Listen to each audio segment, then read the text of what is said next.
Hey everyone, firsrt here, and welcome back to firsrt 1999 for a new version and a new event that came out as well. As I told you yesterday, today, or at least some couple of days ago, Chapter 10's event is officially ended, and since I got both Moldir and now Nautica, I could be honestly proud of myself. But with new versions, there are new characters and a new timeline, and special something that I have already encountered when exploring here. So I have two images, or at least two images, pictures here that I will have to end up saying here, and I will show them on this side of the screen and this side of the screen, so you can pause the video and take your time, because I probably forgot what they were going to say. But I read that since the events of Chapter 10 and the ritual was mid-successful, like the flood already almost flooded the world, almost, and I guess some have already been washed away by this flood. We managed to stop the flood, but now something is changed entirely. Now that we know what the Manus Vindictae is capable of, we will have to make preparations for war, as all we do. And Arcana has been successfully resurrected. Igor has what he wants, but what is it? Who knows? So let's go ahead and start this and find out for ourselves. Let's explore. It is now the new character just came out as well, In the Ashes of War, as I got the theme of it, since I did this mini event during this here. So we have a new character named Sentinel, and I believe she's holding a flag, I believe. So, also, when I went in the menu here, we got a new feature called a war room. So I'm not sure what we could do here, so let's go ahead and check things out. Before that, we got a new garment for the theme that we've been getting through, and it's Simoisis theme here. More exploration. Let's see, garment shop. We have the Lone Wolf's Howl, which is, I think that's Jay's outfit, and it looks like he's literally wearing a knight's armor, riding his motorcycle. And Flutterpage as well, being some sort of courier? Honestly not know. And then in the Wilderness Shop, the Pointless Trudge, if I can see, it looks like a bunch of it looks like a trench field. These are trenches, and a bunch of flowers and broken ruins, and a tank buried in a field of flowers. I could get this one, but that means I have to rework my wilderness to a lot, maybe. But we also got Sentinel here, and I do have 2 tries, so I'm not sure if I should get her or not, but I do like her design, and I'm not sure who else is gonna come by here. So let's check out the war room and see what it is here. So the tactical telegram refreshes deconstruction progress missions with every mission version update. Complete these missions to acquire secret scrolls. Collect more scrolls to earn more rewards. So let's look at this. Okay, so in each version update, Tactical Telegram provides 1 piece of acid cipher paper. Secret scrolls can decrypt hidden messages on these particular papers. So we could search for scrolls. So deconstruction progress missions get updated with each new version, so make sure to finish them before the current version ends. Any tasks you did not complete in a version will carry over as unfinished tasks in the next version. These tasks refresh following the version update. And some can be completed multiple times until you've collected all the missing secret scrolls. So, I got some for the week. So, clear 50 changes of the story. Basically, in any story here. Cellular activity is the thing you use, like stamina. The complete chapter marching orders in Dawn rises over the kill zone. I am assuming that's going to be So we're getting part of it. So what I'm assuming that's Sentinel, and what she is, apparently. I don't know. But from what I can see in these mini stories here, she might be something called a gargoyle. Not a statue, but she is something of a sentinel, because we all know in times we view gargoyles on buildings as sentinels, guarding the building, I assume. So we deciphered 2 messages. Then 11th after the flood. I'm assuming that this might be chapter 11. Yeah. And I think this might be the second little playback for everything that's happened here. So, why don't we just do a quick little recap and see what's going on. Just in case if you guys haven't caught up already. Isn't that? Which path do you think the timekeeper will eventually take, Lieutenant? Soon comes the sufferer's enlightenment! And return to the one and only home. From the events. Elysium. We've also received intel indicating Manus Vindictae's presence in St. Paul. A writer for their 2 magazine, said to be a blind woman named Firsrt. She said the latest piece was sent from a veteran's residence in Sao Paulo. Mr. Carson? Could it be that the storm doesn't kill people? At least, not physically. I trust in Vertzen's decision. Kill her. Let go of her! How dare you! My family are not traitors. Farewell, Terra. You made the right choice. We couldn't halt Igor's escape. It's been confirmed that the Dr. Doras he took is none other than Ms. Erd. On a separate note, Moth, our mole planted within Manus Vindictae, has sent us some new information. I am willing to do anything for their return. Doras, was I mistaken? I've never seen 2 people so alike. Its full name is the Panopticon of There is Kamala. no truer home to literature If things are playing than a out just like prison. my novel, then maybe Aleph is in fact still here. The Eye of Babylon. Are you the one controlling the Panopticon with the die? The one hiding Miss Dores's whereabouts? Why do you resist receiving its answer? Let's put a stop to this, Aleph. What exactly did the Manus This is still promise crazy. to Doras? A chance for her to remember her duty. She was leaving. She was headed to Antarctica. There you'll find Manus Vindictae's largest stronghold and the site of their ritual. Like some kind of Oh, shit. sacrifice. That's why I need to get it to the timekeeper. Sorry. Should the worst happen, at least we can minimize the damage. Who would ask a common moth its name? Maybe I'll see just a little bit more. Nautica! Come back! What have I forgotten? It seems you've already made up your mind. I have. Hold them off while Lurid works on the record. No, this can't be my calling. Return us to the blank era, where Arcanus reign as masters of all. Return us to paradise! Mom! Is this worth more than your life? I believe it is. And seek the answer you must seek. So even if in the end, the path I walk leads me nowhere, I will pursue the unknown, no matter where it takes me. We did it! It's the storm. The flood transformed into it. The ritual has been halted, just as it was in 1999. We shall meet again, Burton. In a world that is rightfully ours. Oh, there it is. That preview of the catch-up we have here. So, I believe it's going to be chapter 11, I assume. The Roots of the Tale, it's called. But I want to see this way. But here it is. Here's what we're going to be seeing. What was it that we wanted? To be remembered as heroes. Or to perish and be forgotten. Yet we knew we never Chapter had a 11, choice. y'all. I think. Assuming this is World War I.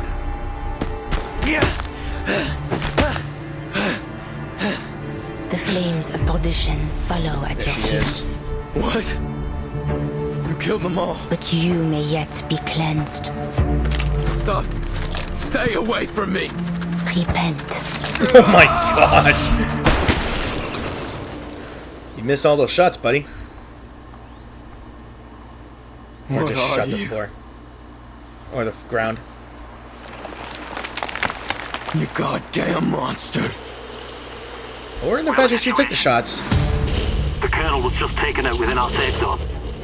Eyes up. Who are you? We do have a confirmed sighting of the sniper. Sniper. The Manus are probably lurking nearby.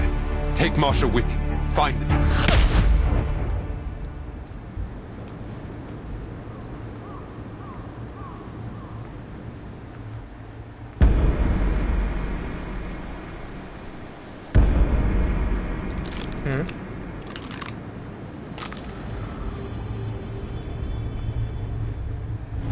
Whoa. Another Manus vehicle? Well.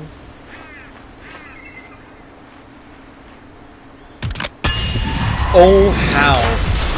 Penetrating that armor? Okay. Now I know why I want her. A sniper. 6 years of war has deeply shaken our faith and our resolve. I'll come find you after the war ends. How does that sound? I now know the true cause of the conflict. And I have seen the face of the true enemy. Farewell, Garon. I want you to save yourself. On the 11th hour, this war will come to an end. Scheiße! Scheiße! Deckung! Sanitäter! Hilfe! Ooh. Okay. Brutal. So, there it is. Our new chapter. Our new story. Assuming that the War Room says Chapter 11. That's something. Okay, so what we have here. We got Ashfield Depot. That's probably things we're going to get here. Her unit logs. Her Cynoops here. A bunch of other things here. I like music with pianos when it comes to any video games here. So what we got here is Dawn rises over the kill zone. That's probably her story, assuming. Then Tactical Telegram is what we have to do when, like I already said before, complete stuff in the story, stages in the story, consumes. Then this must be her Sentinel story here. What's our rewards this time? What is this? Overgrown key, a flash of brilliance. This is Druvis the Third's epiphany. Okay, that's her stuff here. Let's see what else is here. A golden Rheingold. Ooh, what is this? Into the gentle current. Who is this? Who is that? That's gotta be for someone else. Alright, I'm just looking at the rewards that you can get. So assuming that we're gonna complete all of this while doing the story here, so... Okay. So assuming this is either the story. Give me a moment. Hold on a second. I want to see about something. Dinner time is certainly War lively. room, it's this. Criminals, scholars. What would you like to hear today? My range extends further now, much farther than before. Okay, so it is when we go through here. So, it has been 15 minutes, and I've already shown you a lot of things before I get to the story. So, what is this? Strategic sandbox. I don't think I can... Oh, I gotta clear the stage. So, I think we're back at the Foundation headquarters. So, a new era bearing many marks of another time, caught in an endless spiral war. So, from what we can assume, we might be in World War I. In that type of thing, yeah? With its iron-looking vehicles, barbed wires, trenches. I'm not sure. So yeah, welcome to Chapter 11. We're already on another chapter, guys. Alright. Everyone imagines their future. In most, they grow up. They make friends.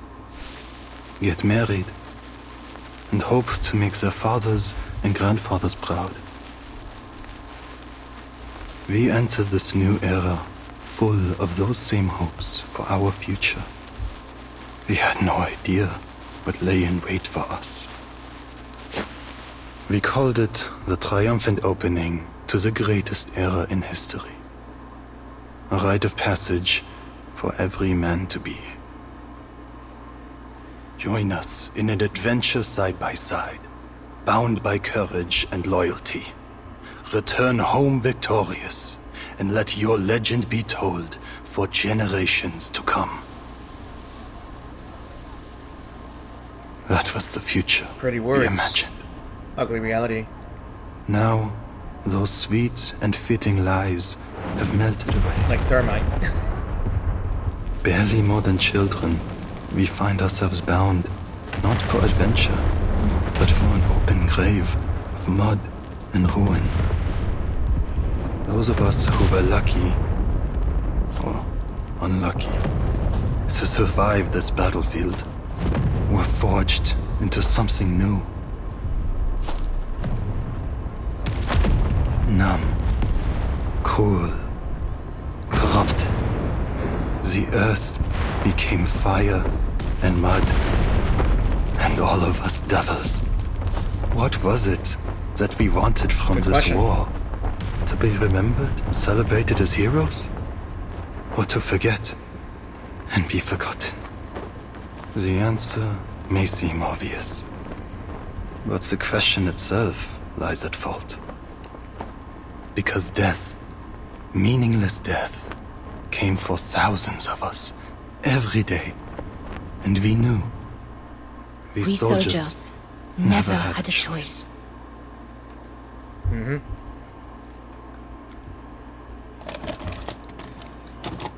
Wonder when to open this. From both ends. What do you see? An iceberg or a huge iceberg.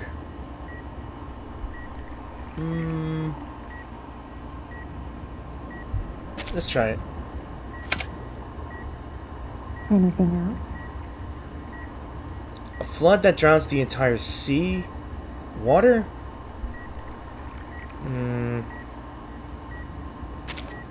Is the era gone? No, no, no. Well then, what year is it now? 1920. Subconscious stable. No sign of invasive illusions. Cognition, reality, matrix. It's Mesper Jr. I know the hairstyle here. Our test subject awakens. Right, because we were knee deep onto the water. Last question. What's this? A monster, the shadow of death. I'm just gonna say an animal. That's all I see. An elephant. Her questionnaire realizes she should have expected nothing less than a blunt answer. Correct.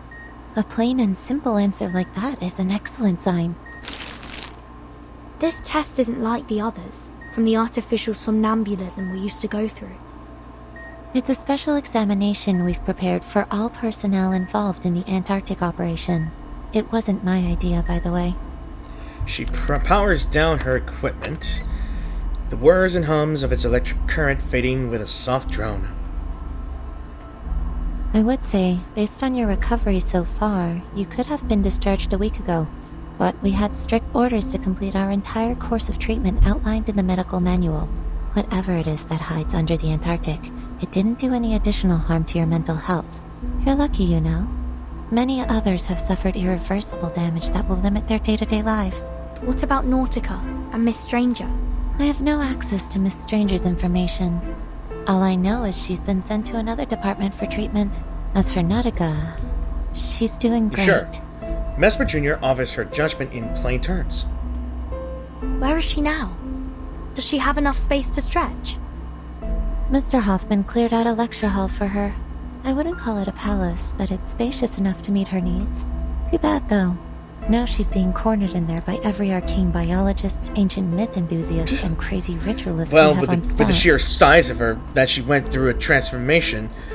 Jeez. And that little image from that one recap video, really almost haunted me. I mean, thousands of hands grabbing at you kind of reminds me of this old movie that I once watched called Apparition. I think that's what it's called, right? At the end scene? Yeah. Creepy. But I love it. I guess they've decided she's an invaluable opportunity to learn more. You do have access to that hall if you really want to know how she's doing. Just go knock on her door. She's also been asking about you. The therapist averts her gaze and shifts away to end the conversation as she begins to tidy the ward. A soft knock at the door breaks the awkward tension. Timekeeper? Come on in, Sonetto. The splash of orange from her hair is a welcome break from the dull gray and white. Sonetto casts a polite glance toward her old classmate. Hi, Mesmer. How's the timekeeper doing? She's good to go. Thank you. Just a minute. Sonetto recalls today's agenda. Timekeeper, Madam Z said the Storm investigation team is back. She's waiting for you in Madam Vice President's office. Let's head that way then. You two have fun. Take care. Mesmer Jr. sees the guests out, staying behind to wrap up her final tasks. I didn't even collect anything. It always does this. I gotta speak fast. The aftershocks of the 10th storm still ripple through the Foundation. Though they've long grown used to changing times, the staff move through the geometric corridors less like a well-oiled machine and more like a clogging artery. There's so much tension in the air now. I suppose because this storm was different from the ones we've seen before. I look forward to hearing what Madam Z has to say about it. I don't intend to waste my time on this anymore. Huh? A committee member strides out of the office, his face completely distorted, in contrast to his neat uniform. Another man rushes behind him, doing his best to keep his pace in check. Please, I thought we reached an agreement there and I. However, the one he's chasing has already reached the fork at the far end of the hall. Naturally, I accept the committee's decision. If you really think we don't have to prioritize the Manus, then be my guest. Our top priority is to restore peace and order to this era. You should know that. We're at war, Mr. Pacifist. One far more dangerous than you could possibly conceive. Pacifist? What do you mean, pacifist? Irene doesn't respond. He turns down the left path and disappears from view. The pacifist committee member gives up his chase and takes the other path. The room they just came out of. Is that... It does appear so. The Vice President's office. Let's go. After you. Making me go? Really? Madam Z, what's going on? The expected occupant is nowhere to be seen. Only her chief of staff waits inside. Very nearly perfect timing, Burton. Senator. I had heard that the rehab center cleared you for release. But it's all the more reassuring to see it for myself. The signs of the fierce argument that took place linger in the mess of documents strewn over the table. Madam Z, we saw Irene and Pedra at the door. Let's not talk about them for now. Understood. So, the Storm investigation team has returned? Correct. Thanks to the field agent squad and our investigators. We've collected enough proof to verify your hypothesis. History has changed. The 10th storm has brought us to an entirely different 1920 than we knew. One with the war still raging that should have long been... I know that the whole war ended with a ceasefire, but we're in a different type of history where there was never a ceasefire and the war still goes. That explains it, the entire field of graves. Do we understand why history has changed? The Plus has two hypotheses. The first centers on the ritual held in the Antarctic. Despite being interrupted, its flood might have changed the storm's nature, which has resulted in an even greater deviation from history as we knew it. Don't look so discouraged. That would be much better than the other theory. After her revival, Arcana may have obtained the power to use the storm to alter the course of history. If that is the case, in all likelihood, That means this war is likely a result of international manipulation by Arcana. Manus Vindictae is trying to bring more chaos to the world. The solemn room welcomes its master. It's been a long time since we last met in this room, Timekeeper. It seems like nothing has changed. But there's no time to dwell on that. I have some critical updates for you. This war may be close to its end. Though the fighting continues, we've begun engaging each side's leaders, and we believe a truce is possible. There will be a peace talk, and the committee has decided to act as its mediator. Peace is always the Foundation's top priority. After this situation is stabilized, we'll pool our resources and focus on the Manus. I see. How's the progress so far? The Chief of Staff answers her behalf for this minor detail. Our branch leaders have built lines of communication, and we have reached an agreement on some of the terms with their respective governments. Pedro will go to meet the commanders on behalf of the Foundation, with the aim to reach a lasting truce by the end of the month. If everything goes well, we may be able to restore peace before the new year. Now is the time to ask the question that's been lingering in her mind. As we arrived, I heard Iranai call Pedro a pacifist. Does Iranai disagree with the Foundation's policy regarding the war? It isn't a matter of the policy, but the means by which we achieve it, to be precise. How do you mean? He and a few others believe all attempts to restore peace are bound to fail unless we destroy the Manus first. In short, he wants to do things the tough way. Basically brute forcing. Gotcha. Okay, warmongering it is. Alright, now with this, what's this? Strategic sandbox. Ah, a visitor. How unexpected. There's nothing here now. Only the ashes of war. What is it you want from a So we place got a like new voice this time. We had a soldier in the last chapter. We had a poet or some noble lady in chapter 7 or 6. I can't remember. 6. And a drunkard in chapter 1. But who's this? Run along now. Back to your school books. Or a swing in a playground, perhaps. This is no place for a girl The scenery like you. is bleak. Then you and I are in agreement.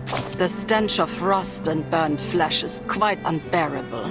Even the maggots squirming over the soldiers' corpses have summoned all their strength just to crawl away. But the entire world is in ruins now. I have nowhere else to go, and it seems you're stuck here with me. You poor sap. You trekked to the end of the world, fought a pointless war, and for what? A broken spinning wheel? Even that they took away from you, along with the girl clinging to life by a thread, before sending you off to the next battleground. I hope that rusty old thing holds some kind of secret to saving the world or ending this war. Maybe then you can take on another career before you die. A watchmaker, I have reasons perhaps. to continue the fight, or the war will end one day. I've nothing more to say. Would you kindly leave me alone for a while? I have no tea or snacks to offer. I can't even recall what they taste like. Go on. Savor the war. There'll be another after this. No need to worry about things going exactly as you'd like. So I'm not sure who this person would be here. But look at this. Strategic sandbox. What is this? Tap the time gauge on the mechanism to change the sandbox display period. The sandbox displays all events occurring during the selected period. Tap any event to view its details. So we use the timeline selector to browse between recorded stories versions. Future updates will automatically achieve new time limits here. So, alright, so we can switch from sandbox events to frontline movements. Frontline movements is the movement display character events in the sandbox. You can view each character's movement path. So in period details, you can view the key events of that period and the main characters involved. So we can use the selector to switch between recorded history versions or switch all entries to show the main story moments. Some events happen outside the sandbox, but you'll find on the marked compass. Then records all cleared main story chapter periods. Okay, that's good. That's fine. There's milestones, encounters, observations, dispatches, friendly movement. Okay. So, October 11th, 1920, the timekeeper and the team returning from the Antarctic are put through a special psychological test. During this process, the timekeeper learns that the 10th storm has led them to the wrong version of 1920, where a war that should have ended is still going on. The chronal distortion causes growing tension within the Foundation. The Doves push for peaceful approaches, while the Hawks argue for armed action. It results in the tense deadlock between the two factions. So, let's see. Following the report to comply. Okay, we've already seen that. Then what's this? The Antarctic flood has shifted the timeline back to the year 1920, triggering heated discussions within the Foundation over how to respond to Manus Vindictae's activities. However, internal disagreements are making it difficult for the group to reach a clear decision. Inside the office, Constantine and Z breathe fervent on the strange situation. A warped version of 1920 and a drawn-out war that no longer matches any known history. They suggest that the cause might be linked to the newly submerged storm, or perhaps connected to Arcana's unexpected resurgence. Although the true source of the timeline disruption remains uncertain, the Foundation now aims to end the prolonged warfare and stabilize this altered era. Okay, we've already seen that. Let's go with Sandbox events. There's a dispatch. So far, we still haven't fully understood Manus Vindictae's activities in the Antarctic, nor the impact of the flood. Given the current situation, we require a more detailed and complete report from someone representing during the event. So, we have working buddy Fairchild. That's fine enough. Let's just put them all here. I really don't care. And see what it looks. Because most of the time I'll just get this here and this there. You know, get the rewards and try to complete everything. So field reports, experimental reports, budget forms, overage slips, fuel bills. I've written so many reports and signed my name more times than I could count. I wish someone I cared how I feel. But considering how important communication is, maybe there really are key things missing from my reports. Once I submit this last one, I think I'll go sit in a different vessel for a while, just to reset and get back to the working mindset again. Then this compass. After returning from Antarctica, the 10th storm has brought Team Tigerity entirely. Okay, that's pretty much it. That's pretty much what it is. Alright, then what's this? 1018. Worry. Did you hear about what's going on over in the east? You mean how the railway's falling apart, cutting off the grain supply, or how they are so short on Shire horses they're using crossbreeds to plow the fields? No, I mean the fighting's gotten even worse out there. Oh, you should worry about this wave of attackers in the front of us first, my friend. So, a dialogue, then more papers, a dispatch. Alright, then we can do Mr. Jr., whatnot. Let's just skip all that. I don't think it really matters if I just fill in the spaces here. Right. Let's go here. Dispatch. The Hawks are inclined to intervene in this war. Military means. Right, so why not, right? Oh, I really gotta do all of them then. I don't know why I'm doing this. I don't know why I'm doing all this. Just a show, maybe. I mean, you guys can. What is this? Mr. J from Hate Street is gutsy. I do believe he would accept such a mission. Miss Flutterpage could be a skilled messenger, while Miss Radio would be adept at picking up signals from the battlefield. So that kind of explains why they choose to have those garments. Maybe it fits their theme or whatnot. Is there any sandbox event in this time? No. We're good. So, right. Let's do this one. Okay, so now we're in the trenches of the old field here, and some soldiers and whoever that is could be there too. Old boots. Sounds like old boots to me. So we're going to be looking at the front lines then. Alright. Rain, rain, rain. Yep. That's what trenches look like. Soldiers lay a corpse on a dry wooden plank, making an effort to place their fallen comrade in something resembling a peaceful pose. The plank, formed from dismantled ammo crates, has been formed into a makeshift sledge, complete with a small set of wheels. And there's I'm going to assume that Charon is going to be our second character that might come out during this event. The handler stands resolutely by the body at the edge of the trench, his tattered cloak making him look the part of a Grim Reaper. He kneels, prying off the soldier's dog tag, and pockets the bottom half. Franz Schreier. This is all we could find. Can you take care of him, Charon? Natürlich. He will be given a proper... I just want to take a look at his design, though. He's wearing a soldier's uniform. He has a bloodied book. Yeah. That's as officially Charon as I can see. I thought they said this war would end before the winter came. Now a familiar gloom seeps out from behind Rudolph's thick glasses, like tears. Franz lies still, indifferent to the scene. Another soldier shoves his way through their small crowd. Puffing with frustration, places another leg on the board, completing the set. He was blown to bits, wasn't he? Then, without a word, he removes the boot from the corpse's other leg, matching it with another. Now he'll be ready for the march home. You sure that was Franz's leg? The kind-hearted Captain Wilhelm looks at his soldier in horror. Better be. I risked my life up there grabbing it. He promised I could have his boots if he got scraped off. Mein Gott. I remember when he said that. He starts to say something, but swallows it back.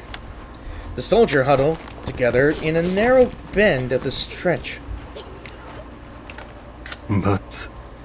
Charon's words come out in a slow drip, seemingly unaware of the conversation around him. Andreas went missing in the last attack. The body will be impossible to move off the front lines without him. Your pony could bet its worm food. Shut up, Erich! Please, don't worry. There will be somewhere quiet nearby. But it may take a while to find it. Take your time, Charon. The weather's cool these days. Wilhelm attempts a pat on Charon's shoulder. Not far away, Major Eberhard Braun, the company commander, sits on an empty water drum, his eyes fixed coldly on the trench wall ahead. He drops his cigarette butt and stands. Charon, come here. Jawohl. He responds to his superior.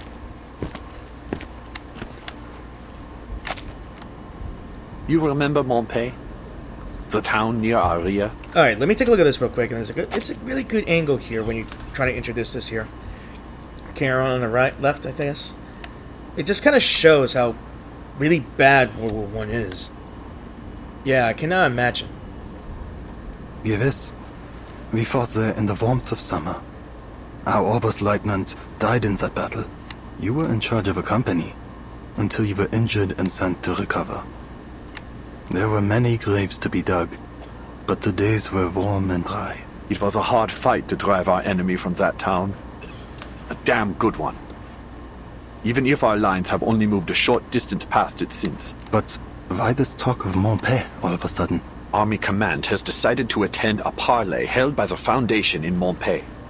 Colonel Hirschfelder will be present on behalf of our nation. We've handed it over to the Foundation. They're calling it a safe zone. Many hope that peace will come before the winter. The Major's response is blunt.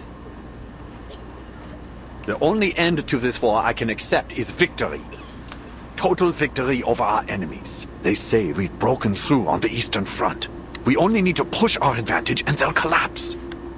Once we've freed up all that manpower and material, we'll be able to crush our enemies here too.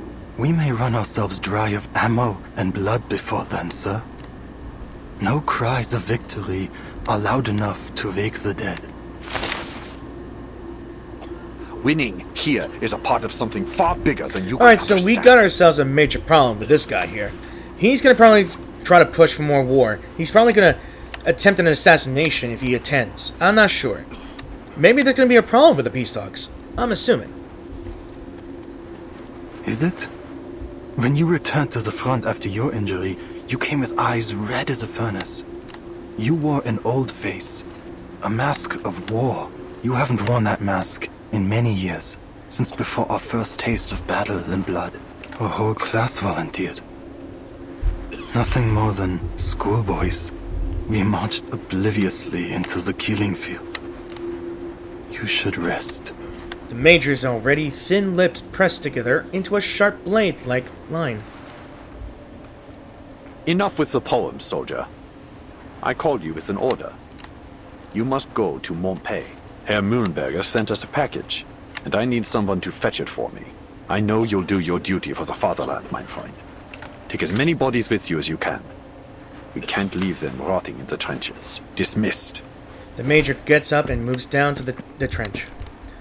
I keep adding action words. I don't know why. Montpellier looks like it had been a nice little town. Before the war. Now, its old streets and laneways are pocked with craters and crumbling buildings.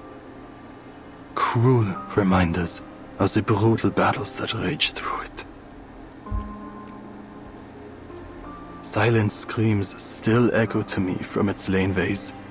A reminder that a man who has seen war will only find peace when he is dead and buried.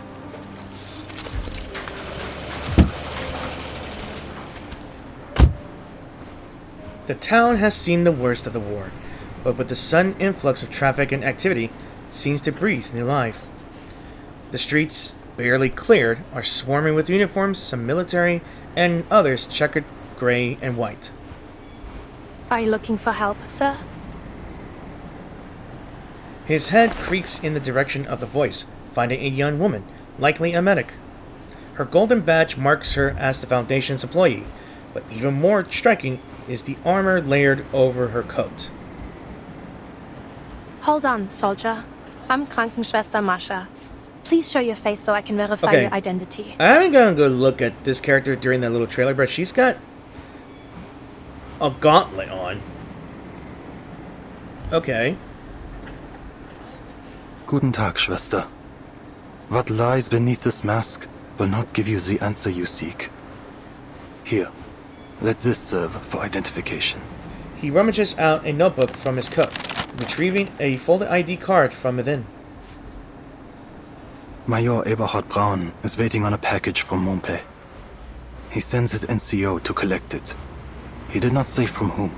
She receives it, studying the card. I see. Your name is Paul. Karen. That is the name the soldiers use, and the one you should use as well.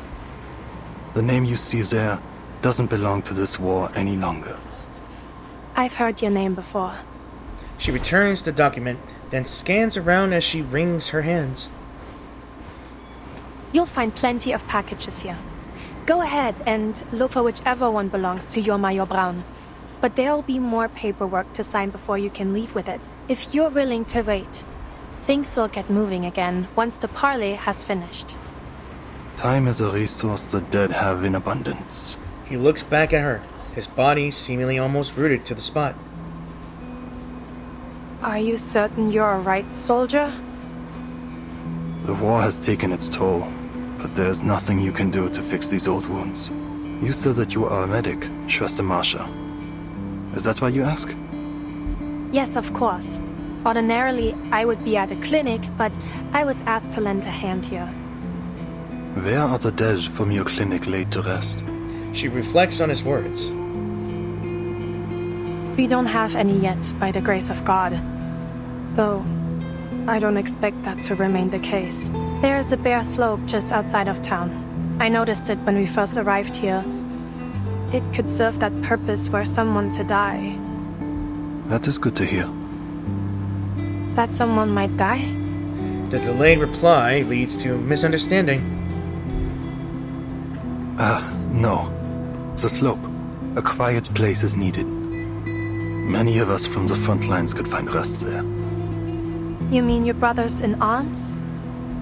All who need burial are my brothers in arms, though they may have once fought on different sides. Should there be any in your clinic that need it, they will find rest there too. In a coffin under a marker to remember their place as is fitting, if you will allow it. So be it. You're offering them more decency than most others would. I'll show you the spot.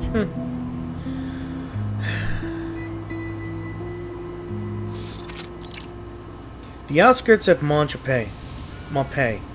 Dense woods conceal most obvious trees, yet small sounds are amplified. Who's there? You've run late. Ooh, there she...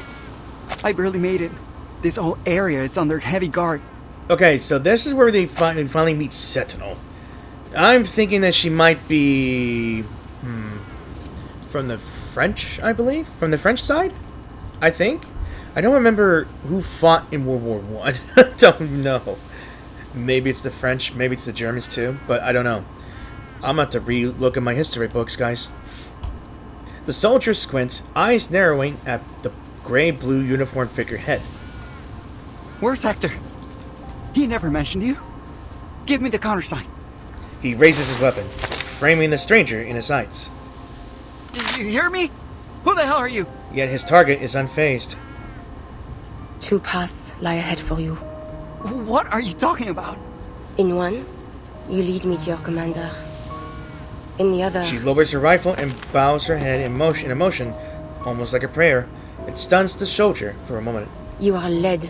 I was trying to read. Perdition. I was trying to read. Stuns the soldier for a moment. Damn it.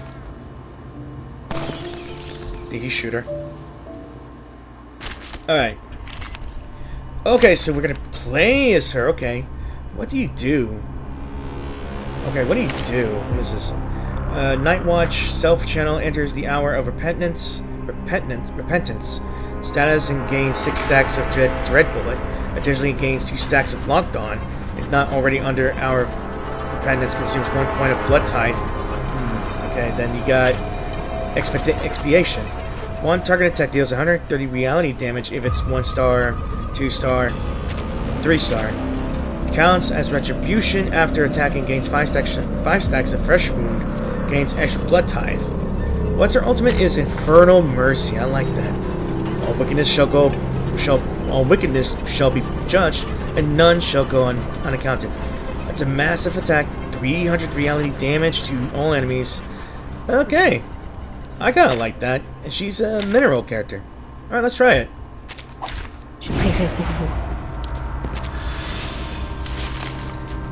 Okay, let's go.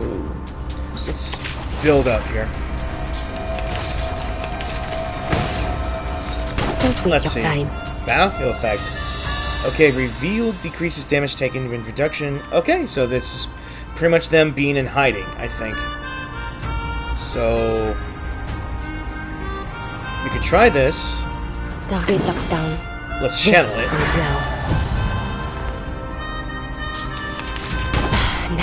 Ooh, it's a counter. Repentance.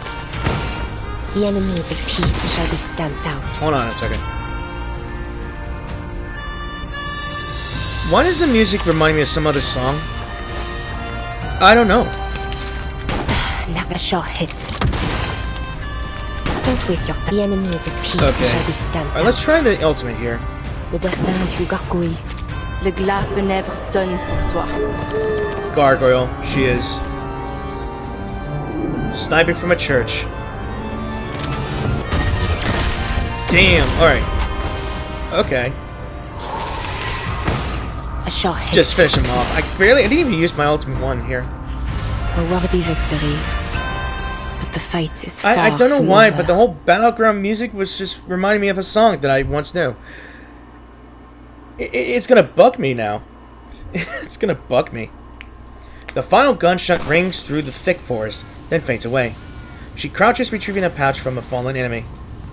In the mess of documents and maps, she finds the note she needs. Foundation. Parley. Hirschfelder. After reading it, she looks northeast. Beyond the tree line lie the ruins of Today. Of Montpay. I was trying to read again. But it seems I don't have to. I don't know what to do. I can't really stop that. So what's this? So rumors, entertainment, best wishes. Being stuck in recovery is boring, but at least it keeps you from getting shot on the battlefield. By the time your knee gets better, this damned war might actually finally be over, assuming I make it. Which is a strange thing to say. My first stop would be to come with you. Maybe if we're lucky, we could even go home together. Let me share some recent news. There's a soldier that everyone claims came back from the dead. Whether that's true or people invented the story doesn't really matter to the officers. He has been reassigned to the front as a sergeant under Major Brown. Why would he accept such a posting? Why even go back to the front at all? I know your mind would be swimming with these questions, but nobody can figure out his motives. He has turned down a safe position with the press bureau, but has refused to ever pick up a rifle again. He's only interested in retrieving the bodies of the fallen from the field. Can you believe that? Personally, I'd rather be a dressed-up press puppet over ducking artillery shells on any day of the week, even if it meant encouraging young men to march to their deaths. Mein Gott. Assuming this is blacked out or redacted. As I write this, it finally dawns on me. I've always known why he refused them after all. I just never thought anyone would have the courage to make that choice. Maybe he wants to give anyone in the battlefield a proper burial. No one should be left out in the battlefield during a war. They might turn to bits and pieces after being shelled a lot. And that's what World War I was always about. There being artillery, more craters than you can imagine. So, it's getting late for me for that, and it's going to be probably Monday by the time you'll see me doing part 3, the third part story here. Then we'll get back to the strategic sandbox to review. So, alright, I'll see you the next day. Okay, so I'm back for another day. I had to do a lot of things but way before this, and I had done some activities that gives me more of these polylogs, I guess you could call them that. And I did 2 more pulls for Sentinel, which I was unsuccessful of. So we're gonna go back to I guess, let's go ahead and call it 11.3, Battle of the Birds. Those who claim the pen is mightier than the sword, so rarely seem to live by the words. So, yeah, it's gonna get worse and worse and worse. Definitely worse. Pardon me. Are you sure you won't come with me, Capitan? After a long rest, Lilia readies up for her next mission. Admiral Som assigned this mission to you personally, not the whole team. Besides, Madame Z asked me to stay in the headquarters. Isn't it going to be boring waiting around here? The Storm Reformation Directive said Team Timekeeper isn't subject to the Foundation's orders. We can go wherever we want. Yet it also says the Timekeeper is still bound by Madame Z's orders, Lilia. Ugh. So frustrating. Reality slams up against her freedom-loving impulses. I thought I'd finally be able to show you what things are really like out on the steppe. It's going to be a view to remember. We'll have other chances. Yeah, she really wants that fly date. I don't know why I joke about this. Yeah, I suppose a view like that doesn't change much no matter what era it is. Anyway, any idea when they're going to set you loose again? I think it will have to wait until after the tension clears. What are you talking about? Haven't you heard about the doves and the hawks? We got birds now? Nah, I just got back from vacation. Let me guess. Same thing as ever. Politics. Go on. Just tell me enough so I know who to blast if someone kidnaps Vertin again. Yeah, she's ready to rescue. Simply put, the committee has split into 2 factions on the Foundation's course of action. The Doves and the hawks. I like the whole cartoony like picture here, how this is gonna go. Yeah, different approach. The doves insist on seeking peace through diplomacy, hoping to secure advantages in the post-war political landscape. Uh-huh. And the hawks? They believe that the governments we're dealing with have been infiltrated too deeply by Manus Vindictae, so diplomacy is off the table. They want to take more direct action by arresting any high-ranking military and political figures suspected of collaborating with the Manus. Really? I would have never thought we'd do something like that. Efficient, the kind of plan I like, but also like it could be the mother of all messes. Precisely. That's why the doves prevailed, at least for now. Lilia shakes her head. She's had enough of politics for one day. Complicated. So what side are you on, Capitan? I'm not on any side. Yeah, we're neutral. We're on our own side. Departure time. She mounts her SU-1BE. No matter then. I'm on your side. Das Korova. With a sharp bore, the flying broom shoots out of a blast of air, and soon enough, the seasoned pilot vanishes into the clouds. And I didn't click on anything. Come on. People are dying out there. We have to reduce the number of decision makers. We can't afford any delays. I need all the faction leaders to reach an agreement before the committee meeting starts. That's why Petra and Irenai were here. Yes, it was not an easy task to persuade Irenai, but we did it. Good. But I'm not on either side. It seems like there's no need for me to stay. Why are you keeping me around? I have my reasons, as I'm sure you expect. The Storm Reformation Act won't keep you and your team secure forever, Vertin. The final result of this meeting, whatever it is, will change many things. That may mean more latitude and resources for your team. Then again, it could mean the exact opposite. Anyway, if you intend to seize anything from this opportunity, you'll need to stay until the meeting's over.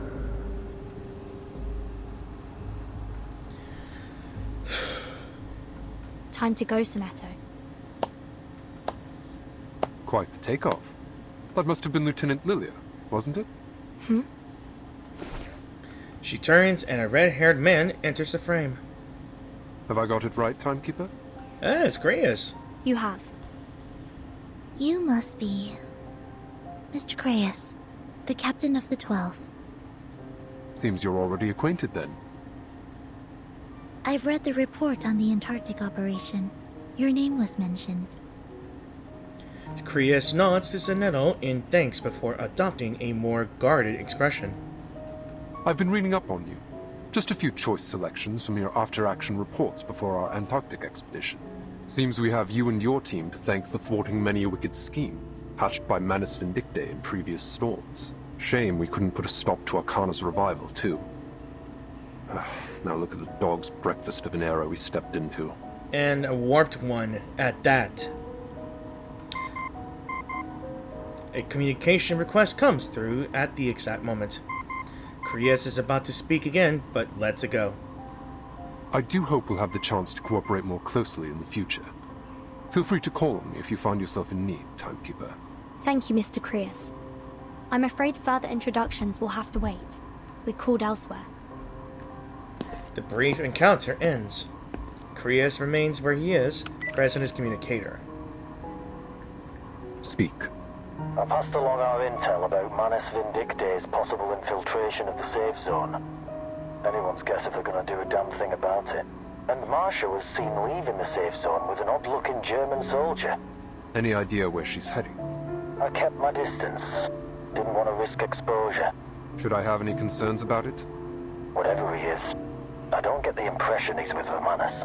He came up from the lines, started a conversation, and just like that they started walking away. You're jumping at shadows, Creius. Ever since Antarctica, it seems like you've been imagining phantom oil stains on everyone we meet.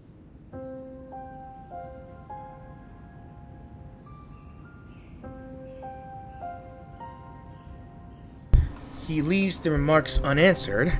On the other end is a clear directive, and I move the little nav wheel again. All the same, keep an eye on her. And take my eyes off the town. What about searching for those infiltrators? The Foundation has enough security on site to keep things in check. I highly doubt, but then again, things change. Yeah, right. Let's just hope those Haferbrains can do their job. Haven't Merrill and Paravian been transferred to HQ? I hope you weren't expecting a hand. I need them for my field mission as soon as our application is approved. Still waiting for that? They haven't learned to trust you yet? Focus on your mission, Yamalai. Things are more tense. As will future chapters, I would assume. Not many of us have any real idea what it's like to view the trenches from above. But in my haunted dreams and flashes of imagination, I picture them as claw marks. I keep returning to that thought over and over again. The image of some terrible monster ripping the earth apart with its claws. Then we hide, trembling like maggots in the wounds it leaves behind.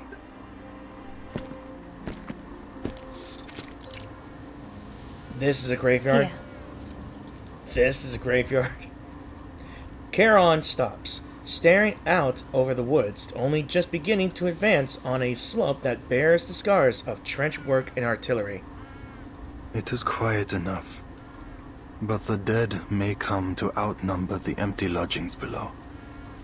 I wouldn't have thought the dead mind having neighbors. The real trouble is how far it is from the clinic. He lets his gaze drift from the hills to Marcia, settling on her armor. There is something about you. A contradiction lying under cloth and steel. I know what you want to ask. Yes, I was a knight once. A knight? Okay. She preempts the question, one she's learned to expect. Like other Arcanists, I was enlisted in a special unit and sent to the front as soon as the war started. This armor is only a habit. I'm a medic now. It's not much for protection. Modern bullets go through steel this thin like paper. But I want to remember. Only in death does the duty end. Yet you live again with the Foundation. Noch eine deiner Fragen? Diesmal werde ich dir keine Antwort geben. He stumbles at her retort, like a clumsy soldier stuck in mud. There was no ill intent. The ways of this war do not fall upon your shoulders. Our path is not chosen, nor can it be escaped. The end to our war is found in the grave. I know. Death shouldn't be the only way a soldier like you can find peace. Marcia glances back. The view of Montpay is blocked by a dense forest. I'm needed back at the clinic. And there is work to be done here. Please, hear this apology. You have chosen a noble path.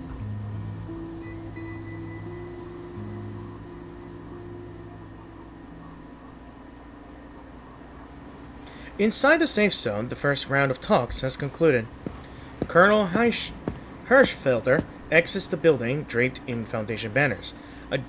Adjutant officers flank him tightly, like remoras swimming beside a shark. This meeting is over. His aide drapes a coat over his shoulders. The colonel's mood is sour. His eagerness to end the talks is obvious. Commissioner Petra follows at a respectful distance, maintaining proper decorum. Our proposal really is in everyone's best interest. Please, give it a bit more thought, Colonel. Our best interest, yeah? You have failed to convince me. All I see is the insistence that we pretend this war is not going in our favor. And I will have no more of these ridiculous conspiracies concerning Manus Vindictae. Our war and our victory have nothing to do with this terrorist organization, or cult as it may be. The decisions of His Imperial Majesty's government will only align with a rational assessment of the facts at hand. We fully understand your concerns. Words without action. Would you at least consider a temporary truce? Keep your forces at the front, but halt all active military operations. The military delegates enter the car, idling roadside. There are two sides to every truce, Herr Negotiator. Our enemy has yet to show any hint of sincerity. You are referring to the assassinations. Do these Schweinehunde have any honor? Sending their snipers after our high rank? And just as he says that, oh my god, Vicky, time freezes.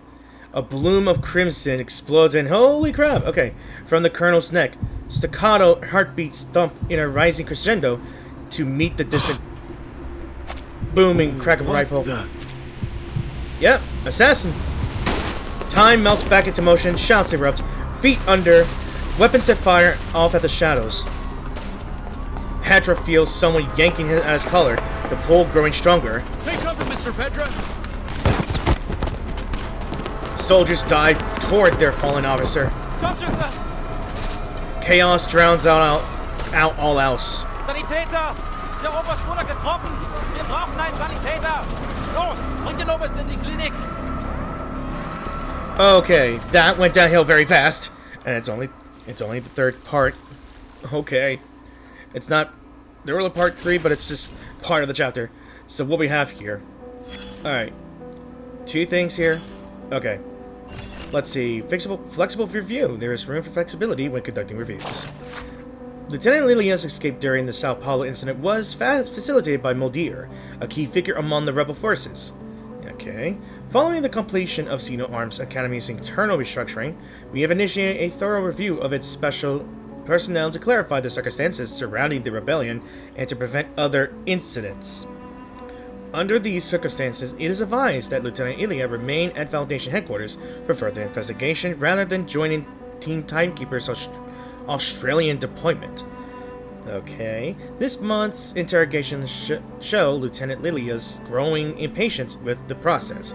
Though she continues to provide necessary cooperation, when comparing statements from Xeno's special personnel files with the interrogation records, there are still multiple inconsistencies that require further verification. This must be conclusion. No further action recommended on Lieutenant Lilia's file. Okay, this review has been terminated unexpectedly, and I must emphasize that no additional explanations will be provided regarding this decision. I am being disturbed.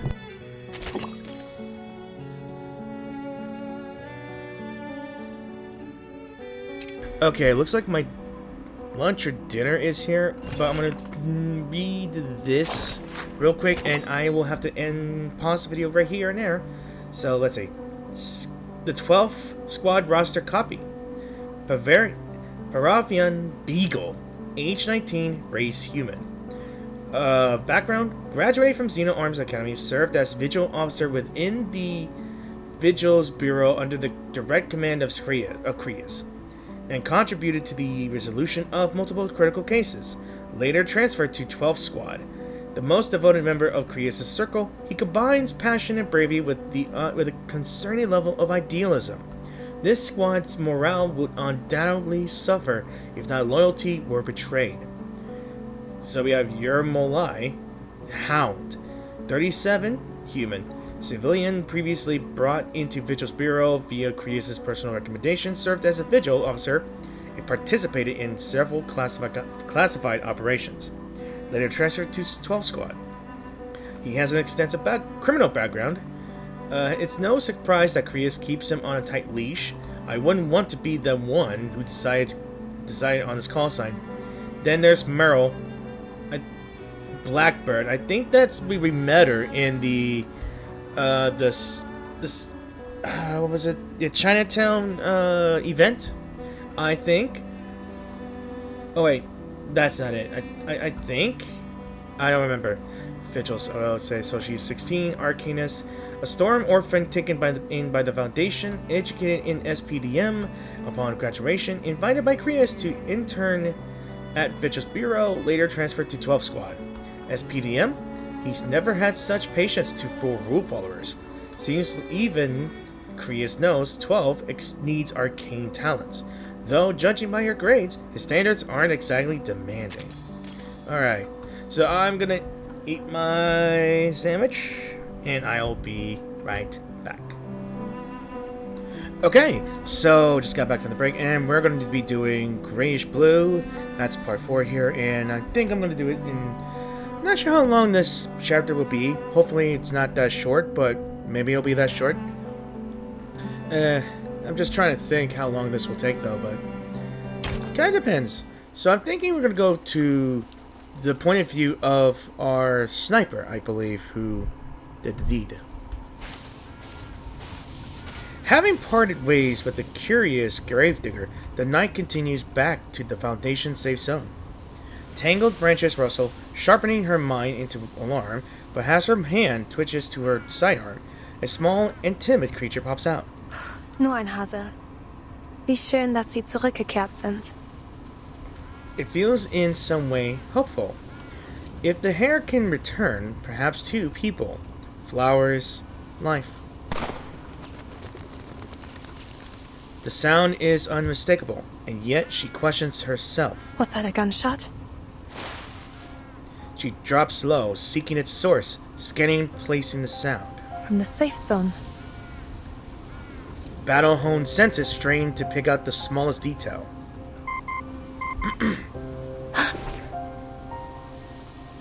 The abrupt alert tone startles her upright and out of cover. No ID. But it has to have come from someone in the Foundation. She hits the connect button. Marsha, right? Who are you? No time to explain, just listen. Colonel Hirschfelder was just assassinated getting into his car right after the parley. The shot went clean through his neck, severed the carotid artery. The Colonel's dead? Yeah. But the important thing is that the shot came from the forest, somewhere near your location. How do you know where I am? Just take cover. I'll call again when it's safe. Who on earth are... The call is cut. Marsha switches the device to silent and tucks it away, stunned. With the Colonel dead, there isn't much hope for the peace talks. She repeats the message under her breath, her mouth dry. Can't worry about that now. The sniper may still be here.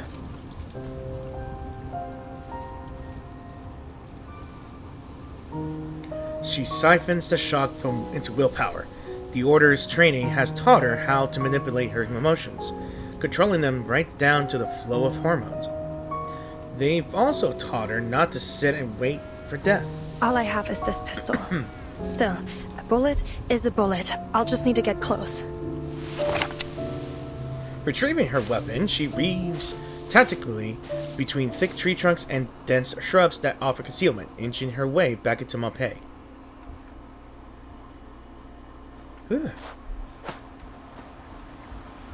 Between the brambles and foliage, she spies armed figures in the distance. Over there.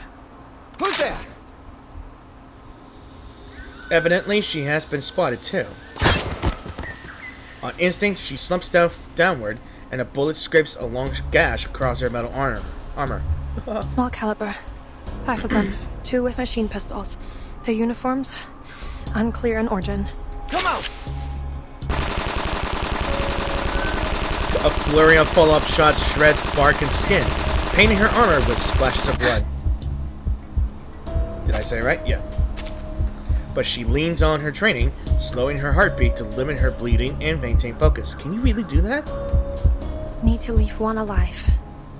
Now, to get a little closer.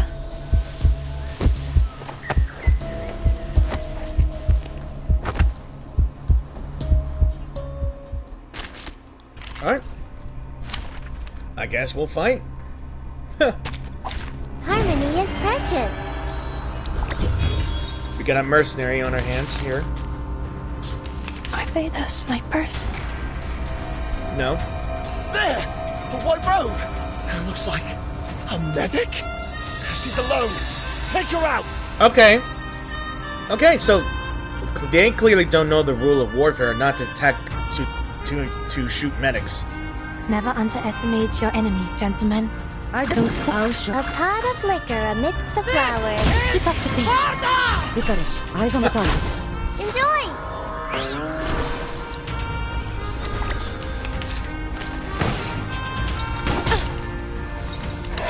Yo, you! Noble are coming. Daniel! Look! He's down, boss! The cursed! I should have known the bitch would be a distraction. Who made that shot? The sniper. It's our sniper that... I think this is the sniper that killed the colonel. Retreat! Is that a pot of liquor amidst the... Their health was greater and one of them just got down. comes for the sword. You! Noble are coming!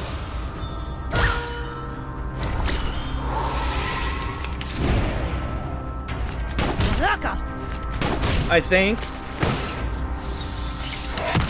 Yeah! It came from way back here! Is that a pot of liquor amidst the flowers? Kill them all. I think the sniper's right behind me. I think. The way forward requires a determined...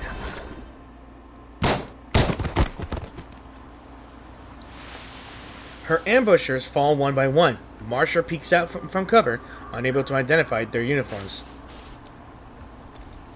Black uniforms. Can't tell who they might be. Perhaps the Manus? Never mind. Who is it that helped me? Could you... While Marcia is pondering this, a few dry leaves land on top of her head. Cast your eyes up.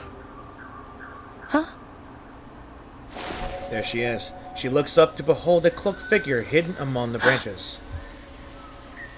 Her rescuer bears a rifle, heavy caliber, scoped, with distinct markings and the weapon of a sniper. The weapon of a sniper. Yeah. A dangerous inference is drawn in her mind, yet Marcia begins tentatively. Was it you who shot these men? Do you know who they are? She feels as if the questions are only pebbles lobbed too lightly to reach the perched stranger. You must have something more to say. Why bother showing yourself otherwise? Tell me, what is it that the Foundation concerns itself with here? That's no secret. We're working on a parley to end this war. But one of the representatives has just been assassinated. These soldiers dressed in black could be our culprits. Or the fact that you're looking at her. No. They were sent forth to protect Hirschfelder, though they tarried too late. Wait, you know Hirschfelder? Do you have any idea who shot him? You're speaking to her. I did. You... you... Acrid smoke stings her eyes, blinding her vision. Why? Why indeed?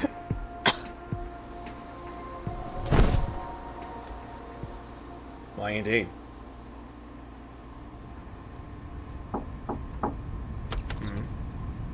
Manus Vindictae? No. The Field Marshal will not entertain such a thing. You've simply conjured up some invisible enemy to achieve your goals. Pardon me. I was drinking some water and it went down the wrong pipe. We can conclude only this. That our enemy agreeing to this parley was only a ruse, and that the assassination of our colonel was meant to sow fear in our ranks. We will not yield to such a contemptible tactic. They have chosen war, and we will answer in kind. The line is cut abruptly, leaving no room for negotiation. Confusion and tension rippled through the office, simmering like a pot ready to boil. The assassination in Pompeii has been a serious blow to our global efforts. Many nations have withdrawn from our peace talks in response. Did we lose anyone? No. Our investigators on the scene confirmed they heard just a single gunshot at a time. We do have a confirmed sighting of the shooter. Yes, I heard. Yet they didn't fire on her. Which means our shooter isn't likely to be with the Manus. The Chief of Staff nods in agreement, then lays out the situation at hand. The Hawks have reacted strongly to this incident. They're calling for the Foundation to enter a state of war readiness again. Iron Knight gave quite the speech at our last meeting. It's clear the moderates are wavering over to his side.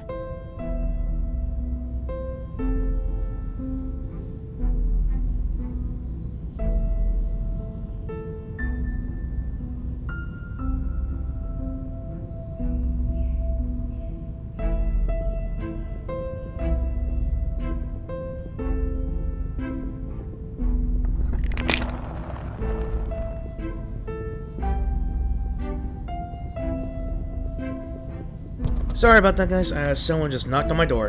The vice president sets a chess piece on the desk and flicks it. It rolls in a slow arc. True, but there are still things we can do to maintain the balance. We must consider violence our last resort. Send a special unit to Montpey. I need to figure out what really happened. Razor is on a mission at the Eastern Front. They won't be back in contact for several days. There are 3 squads presently available for deployment. Codenames Metaphor, Almond, and Minerva. But I don't believe any of them are suitable for this mission. We're left with only one option. The newly founded 12. That's Creius' team. I'm sure he'd be eager to buff up his resume with this mission. He's eager to prove himself. All the members of the 12 used to work for Creius at the Visuals Bureau. Their experience could be useful for this mission. Many of the arcane crime cases they cracked involved the Manus. I understand he's been seen in the company of several prominent hawks. He even spoke with Erenai several times. Are you suggesting his policy leanings could pose a problem?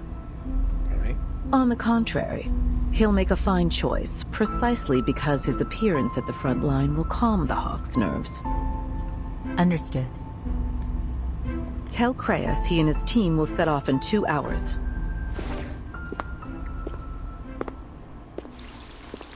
Okay. Many a problem, many a problem. Yeah, I never really check out this stuff. Alright. So, assuming we've already seen this. Alright, let's check out this real quick. Ceasefire negotiations have hit a standstill. Military representatives, each convinced of their inevitable victory, have created a deadlock until an unexpected bullet finds its mark. Yeah. Then this. Foundation investigator notes, while the assassination in the safe zone is regrettable, based on current findings we've determined there were no failures in our security protocols. Still, we intend to pursue the suspect and further study their methods so that we can improve safeguards to prevent future incidences. Let's switch it to the frontline events. There's 4. There was no ill intent. There are ways of this war do not fall upon your shoulders, led by Marsha. Charon arrives at the hill. Okay, that's pretty much what he... So that's what pretty much went on part 2. Or... Yeah. Or 3. When he got to the, safe zone. Carrying the bodies. Feel free to call him me. I think this is when we met Creius as well. It's just pretty much a small little detail that we've just gone through in the cutscenes. Yeah. Pretty much. Yeah. That's about it. Alright, let's look at today. Today's one. Let's see, there's... I heard Razor Squad has been reassigned to the Eastern Front. They will be coming to the West anytime soon. Doesn't matter if they come back or not, they're just a squad of humans. What can they even do in a situation like this? Watch your mouth. Razor Squad is the pride of the Foundation. If you ask me, we should be thinking about who's going to replace them. Speaking of which, sounds like Madame Z is planning to send Mr. Creius' squad to this Western Front.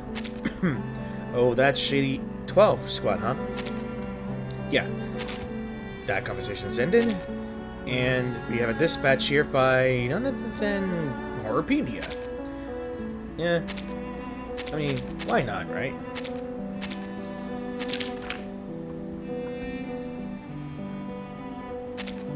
Alright, then Flutterpage needs this dispatch as well. Wait. Yeah, why not? Alright, let's get that. And this as well. I don't think there's anything in the frontline movements as well. Alright, with that out of the way, let's go ahead and get to Chapter 5, or Chapter 11.5. Let's call it 11.5. Back to the trenches. Chrysanthemum, I think that's what it's called.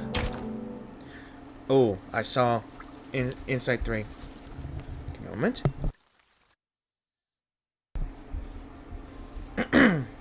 enemy. Since the first grenade exploded in our trench, we've been dreaming of the moment when the guns fall silent and our commander calls out, "The war is over." The marshals will attend the victory banquet in His Majesty's palace. And the officers will pin shiny medals on their chests. And we will get to go home.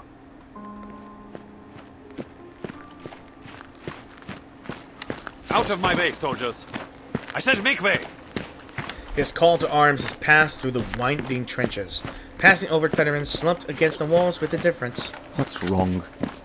Major Braun, the battalion commander, storms around the corner, followed by a long line of recruits with heads bowed. Wilhelm, 2nd Company. Jawohl, Herr Major. Wilhelm straightens up, meeting the eyes of his commander. Major Braun points to the line of recruits behind him, their faces blank and strangely foreign. You will be in charge of these runs from now on, and I'll need you to choose the pick of this litter to join the stormtroopers. Jawohl, Major. The Major slaps Wilhelm on his shoulder and boldly steps up to a firing position. He clears his throat. Soldiers! I have some bad news. Half an hour ago in Montpe, at the site of this so-called parley, our representative, Colonel Hirschfelder, was assassinated by a French sniper. Are you sure it's a French sniper? What? How do you know if it's a French sniper? You're going with assumptions. You're going with assumptions, but then again, in a war like this, it's quickly to point fingers to the enemy. Anything to get these men roused up, and fight. Helmets swivel, voices turn from sharp whispers to despair. How's the Traum? The devil is he talking about? How could a sniper have made it so far behind our lines? Shh. The Major stands above the murmurs. Soldaten, we can't let our enemies sow fear within our ranks. Yep, there it is. Let their desperate attack bring us together and give us the strength to destroy them once and for all. They will pay in blood for what they've done. You sound like a broken record. If anyone has listened to his inspirational speeches all the time during the fighting in the war, it's much like a broken record. He's going to keep on saying it to try to encourage new recruits to fight, you know? The mingling of voices churns into an ominous hum within the trench. Was zum Teufel? I thought this was finally going to end. I can't even force myself to care. With hate and rage, they scheme to destroy our fatherland. But we march against them with strength and cunning of wolves. Will you stand with me, soldiers? Will you stand for the Kaiser and for victory? And there it is. Inspiration. They're good. You've shown me your steel, soldiers. You are the pride of the fatherland. Victory lies ahead, ready for the taking. Now take up your rifle and get back to your positions. With his impromptu speech over, he drops down from the firing platform and leads a further cadre down the line.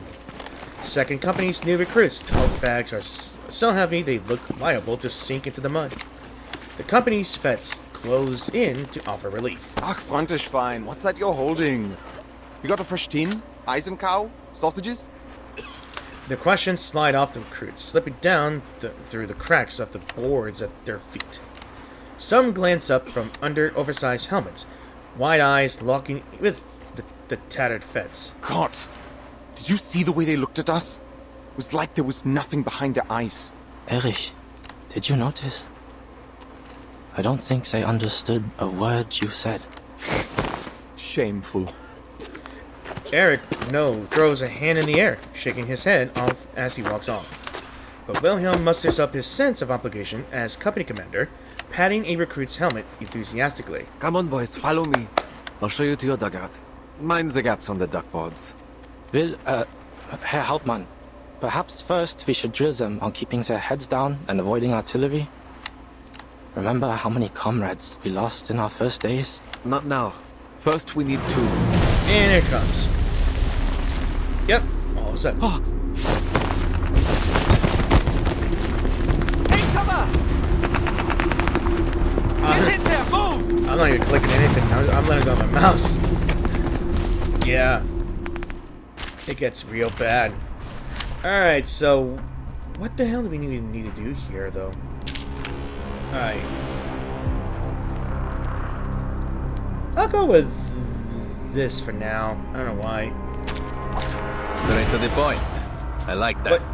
What is this? Move, move, move! God im Himmel, you're not bulletproof! Watch my hand. I'll tell you where to run, understood? Okay. In Deckung, boys! Come on, don't just stand there, follow me! Everyone's panicked! Rudolph, give me a hand. We need to get them moving. Those four targets were confirmed. Not sure what's going Keep on. up the pace. It's one of those these things. Eliminate target. Nope. What the? Wait for him to be done. Enemy reaction predicted. Adios, straniero. You'll see it coming. Enemy piece overloaded. I don't know why my attack and supply boxes and they're barely taking damage. 9 targets. Wait for the right I'm moment. confused. Maybe it's an endurance thing. Maybe. Adios, straniero. Maybe it's an endurance thing? There's flares and artillery hitting. Is this where I'm going to lose? Maybe? Wait for the right moment. Yeah, it's a flare. Breaking through. Non voltarti indietro.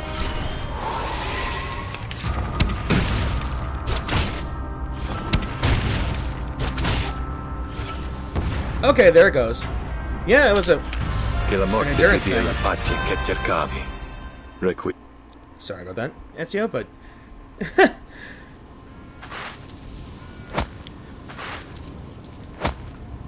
And meanwhile, Charon is in the graveyard. Another body slumps to the ground. A shovel bites into the earth beside it. The sound of artillery rumbles through the woods like a distant storm. It seems peace lies beyond our grasp. He crouches and brushes aside some caked mud, if I can read it fast, from the half-rotten arm. He doesn't notice, or pays no heed to, the soft scrape of metal ascending up the hill. Charon! His hands go still, then he rises. He lingers wordlessly on the face that greets him. You don't remember who I am? Your presence is familiar, but faces and names come slowly. There are so many memories here. It can be difficult to tell what is from what was. I'll wait a little longer next time. Marcia turns her eyes to a stone monument placed at the base of the hill. A slanted slab laid flat on the ground, edged with elegant The carvings. Patriots. Sorry. Did you make the cenotaph? A stranger brought it here. A gift for the dead. I see. Who? I found your Major's package. Here. She hands the figure a thin envelope, along with it a handwritten note. A message came for you, I think. From the front. It seems your Major needs you to report back immediately. Charon unfolds the note. Jawohl. Soldiers must go where they are ordered. Another thing. They're sending a new head of security to oversee the safe zone. His name is Creius, a tall man with red hair. He'll be responsible for investigating the assassination. You can contact him if you need anything. The Foundation has already tightened security on every road to the town. I don't think you'll run into... And speaking of the devil, she appears once again on a weed-choked dirt path. Any danger on your way back? Rain cloak, rifle, that distinctive headpiece, Marcia could never mistake her. You're... Marcia steps forward, only to be blocked by the gravekeeper. The dead rest here. They have seen enough violence. You don't know what she did. A burst of breathly air rushes out behind clenched teeth. Though she tries to restrain herself, her hand climbs up to the sidearm at her waist. Do you know her? She brought the cenotaph to honor the dead. The stranger walks to the monument, standing perfectly still before it. and paying no heed to either of them. She pulls a single white-clad chrysanthemum from her cloak. Her stone-like skin stands out against the soft petals. Ihre Haut. Sie sieht so aus, als wäre sie aus Stein. Und dieser Kopfschmuck. Ich glaube, ich habe ihn schon einmal gesehen. Könnte es sein, dass du... Then a soft rumble, grumbling, chanting. Even without hearing the words, she understands what it is. Prayer. La coquille brisée est abandonnée, mettant fin à la pénitence, sans fin. She's French. Okay, so assumptions were wrong. He only guessed it right, the Major. Que vos âmes traversent les arches, du sombre vers la paix. Que votre chemin soit libre de l'œil rouge, tandis que vous aspirez au paradis. The white flower is left at the foot of the stone. She pauses in thought, then traces a strange shape in the air. The ritual is over. The mourner turns and meets Marcia's guarded eyes. Oui, meet again, young chevalier. Huh. Okay.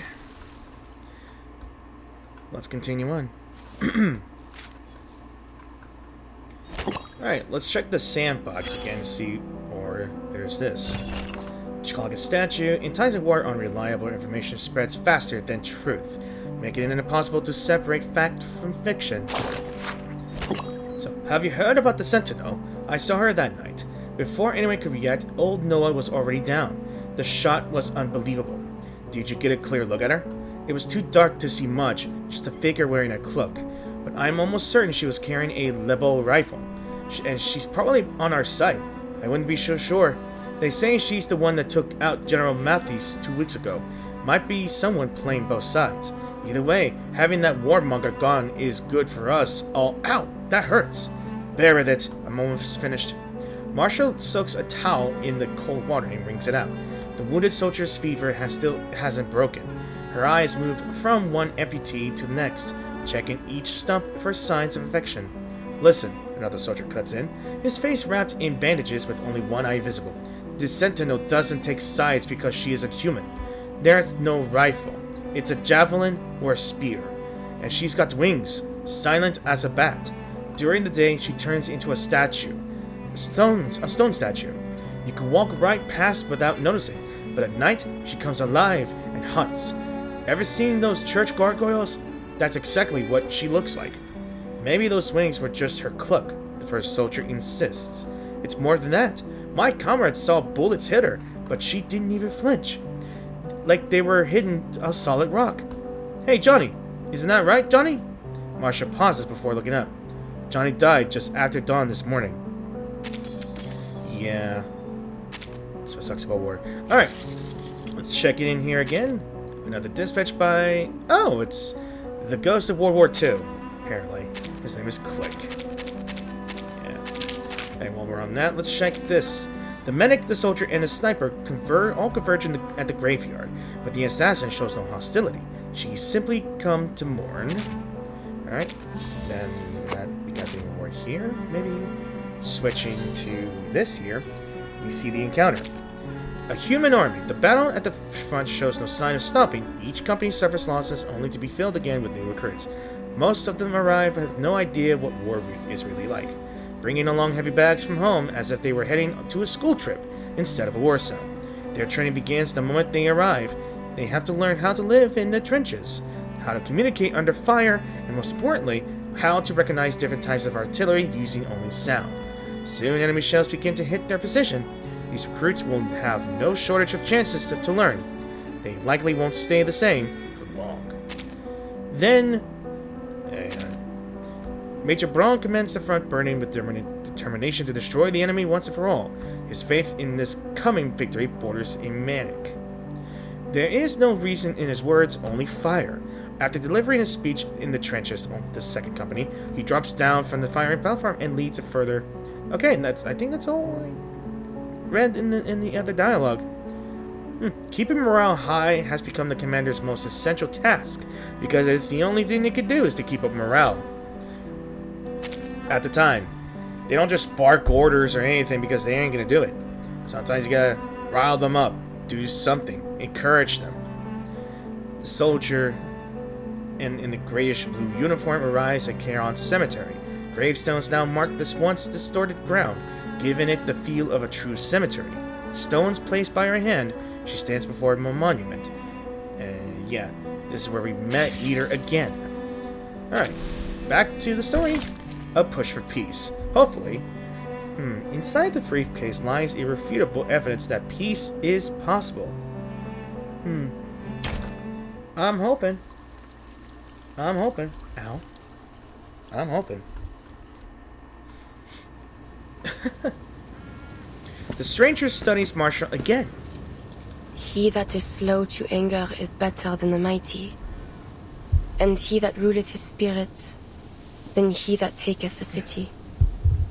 Pardon? You possess remarkable self-control, a trait seldom seen. A hint of approval, odd and unspoken, leaves Marcia unsure how to react. My thanks. But I have a question. As I have one for you. Why did you kill the colonel? Answer me likewise. Why did you protect him? Marcia gestures toward the slope at the row of crude headstones filling the ridge. But trying to end the war. And I as well. Conflictions. You seem to mourn the dead, but you don't realize how far you've set us back. We were nearing a ceasefire. Petals from the pale flowers tumble by in the dry wind. Sentinel leans forward, gently shielding the flowers from the wind with her cloak. 6 years and the war rages still. Do you think ending bloodshed is as simple as to say, "'Tis done"? Have you any mind of the mission the Foundation pursues here? We know it won't be simple. Yet each side was open to negotiation. That's why they sent... The chuckle is wry and dark. You placed false hope on Hirschfelder. You invited a wolf into a bed of lambs. You think his death to be the spark of a reignited war. But even if I had stayed my hand from him, your plans would have been for naught. How can you be so sure? The Manus scheme, and the wicked prosper. So she's hunting the Manus, okay. Really? She's hunting the Manus? Manus Vindictae. You know of their plans? Then you're claiming that Hirschfelder was a Manus? She lets the question linger long enough to feel unanswered. Then the sniper begins. He is not one of those devils. He is only one tool of many. The Manus offer the gifts of Mammon and Asmodeus, greed and destruction. Hirschfelder was tempted by their technologies and became a willing servant in their schemes. Which explains why one of their tanks or armored cars had the black oil inside, sprouting from it in that little intro scene. A groan rises up from the horizon, the sound of distant artillery drumming, throbbing like the heartbeat of a wounded beast. She raises a second finger. But others serve them unknowing, affected by an arcane skill which clouds their eyes in red mists, driven to blood and glory as a starving dog is to the hunt. Her eyes shift to the stiff outline of a soldier she knows as Charon. Your commander, Eberhard Braun, bears that list. Yeah, because he's been pressing to keep fighting. He wants the war to keep going. That's why I'm getting that vibe from. Like, he doesn't want to stop the peace talks. He gets more angry that there's going to be peace talks. There's going to be a ceasefire. You know? That's why he wants to... I think he would have tried to sabotage his own representatives' peace talks or something. I'm assuming, yes, but I don't know. It takes a moment for the words to find some impact. When he speaks again, there seems to be a change in his voice. Then will you see that death comes to him, as you did, Hirschfelder. That is not yet certain. I do not kill without purpose. Charon does not seem to find a reply, his mask concealing any trace of emotion. What you just said about the Manus, can you confirm any of it? The Foundation could make use of any intelligence you have. We may be able to save these peace talks, but we will need proof. All is vain. There is nothing new under the sun. When I told my commander about the Manus, all I received for my effort was scorn. Their eyes were not satisfied with seeing, nor their ears with hearing. Kings and generals yet still turn a blind eye to the suffering. If they had a shred of the light of God within them, they would never have pursued this war. As for the Foundation, that which is crooked cannot be made straight, and what is wanting cannot be numbered. I have no faith in them. To be honest, I do not blame you. They had factions and trying to figure out what to do here, and lots of protocols, lots of red tapes, lots of yellow tapes. Lots of things. Hell, the even most hellish thing they could do is make you have to do paperwork for every single little thing. Every single little thing. Neither minute or major. She looks away, pulling her cloak tighter. That is all I have to say. Spare him. Charon speaks, the change in his voice now more acute, more vivid, and more personal. Eberhard Braun, I need you to spare his life. Neither mercy nor vengeance is mine to give.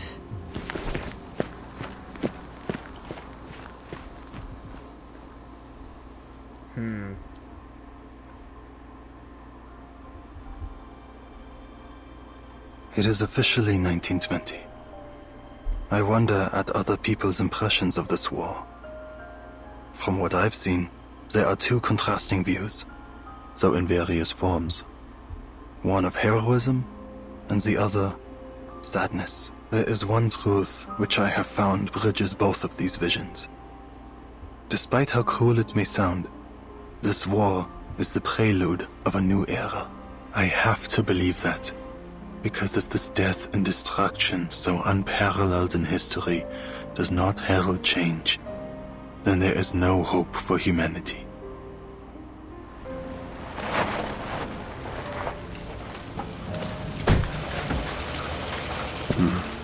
How bleak. The leader of the 12 stands on the streets of Pompeii, looking over where Colonel Hirschfelder was killed. By the time he arrives, all other military forces have withdrawn. Only the Foundation remains on site to guard the ruins of the town.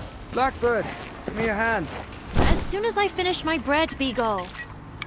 His team has already begun shoring up the town's defenses, their line pulled back just a corner on the street.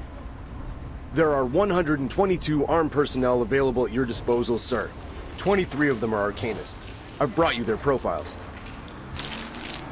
He takes the personnel file from the security staff member, his eyes shifting toward the makeshift HQ flying the Foundation flag. Right then. I'll read through these. Now get back to your position. I need eyes on our command post. Yes, sir.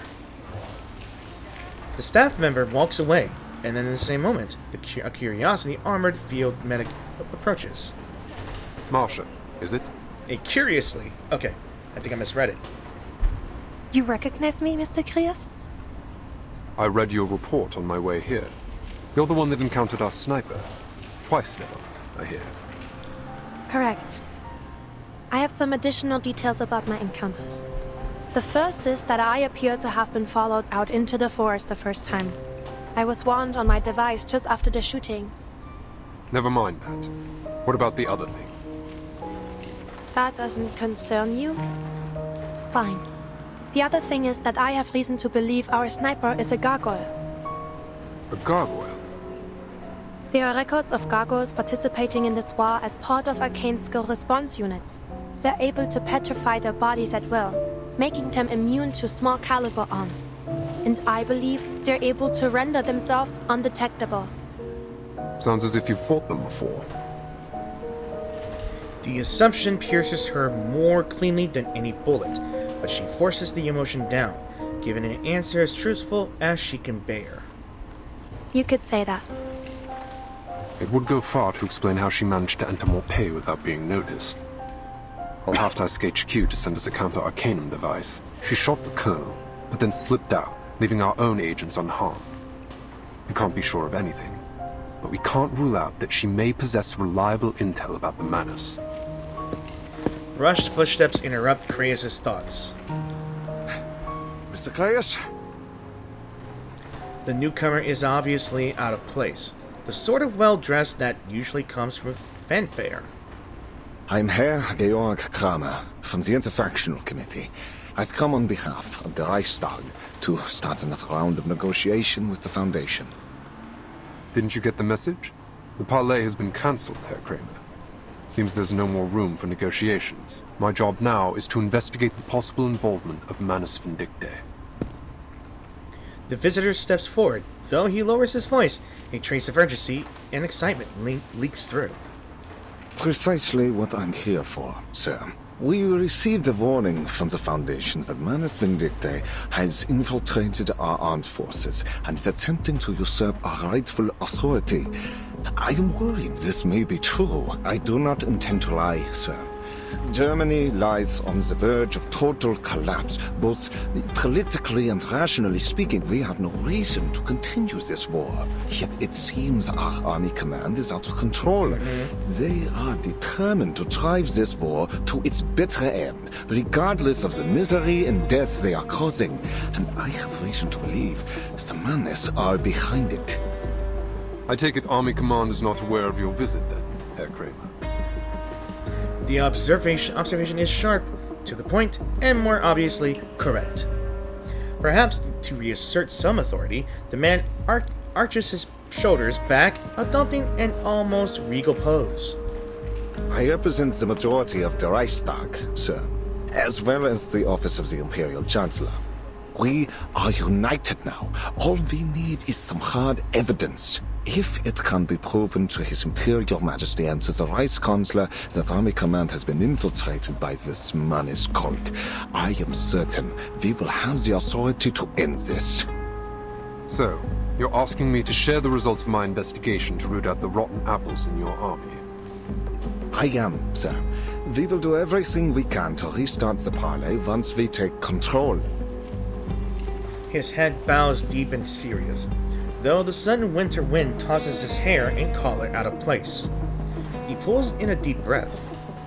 And we're willing to reach a ceasefire on certain conditions. I assure you, I'm not just saying this because of my stance. For the sake of my country and its people, this war must be stopped. Oh boy. Boy.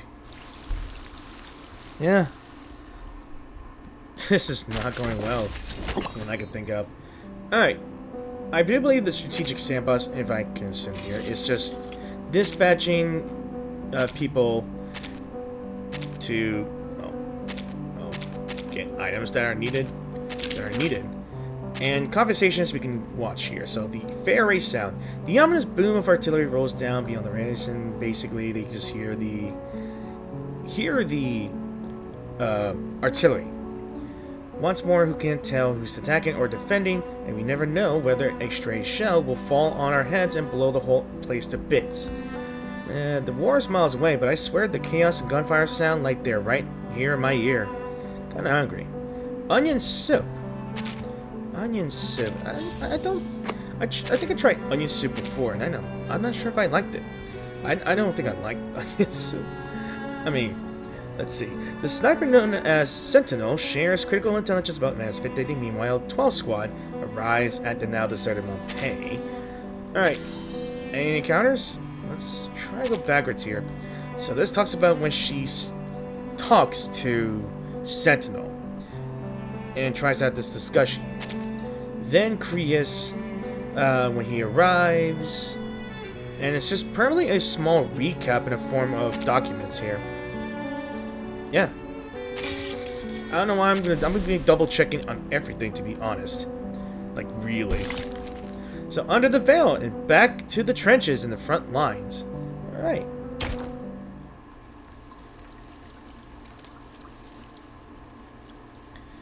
Okay.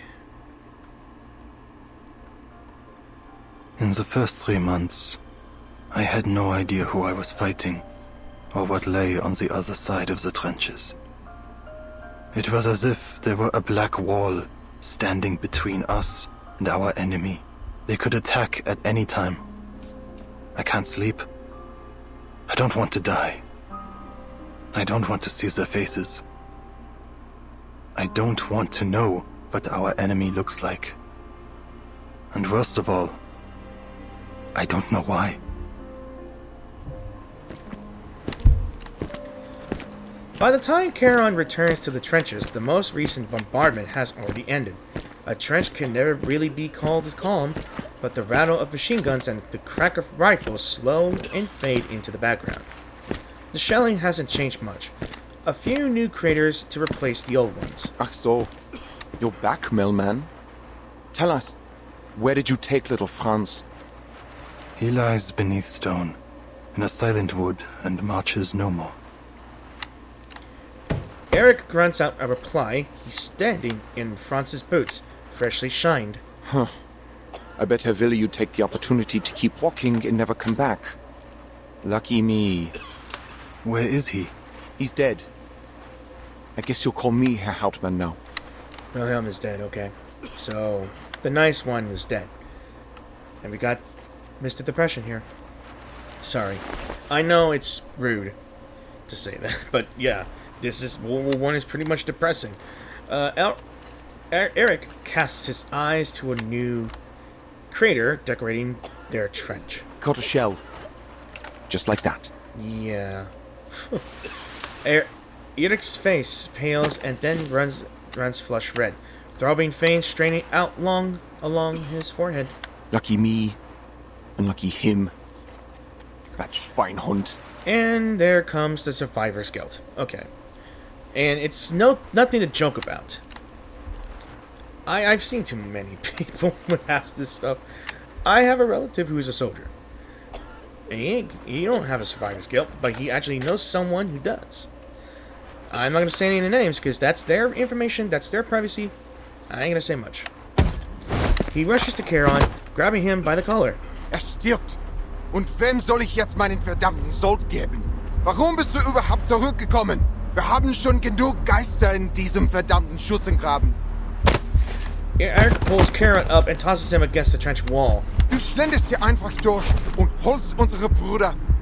Du begräbst sie. Warum? Warum darfst du zurückkehren? Und sie bleiben tot. Willst du uns verhöhnen? Okay, go ahead. Vent it out. Let it all out. Say these things, man. Get it out of your system. Yeah, I'm sure it'll make you feel better, but you're still in the freaking battlefield. Charon slumps out, but does not fall, making no effort to fight against Eric's strength. Or is it Eric? Der Tod verspottet nicht. Und er kann auch nicht aufhören, zurückzukehren. Er ist ebenso machtlos wie jeder andere Soldat, seinen Dienst zu erfüllen. Welches Schicksal uns erwartet, bleibt verborgen. Sein verschlungener Pfad zeigt sich erst, wenn wir ihn betreten.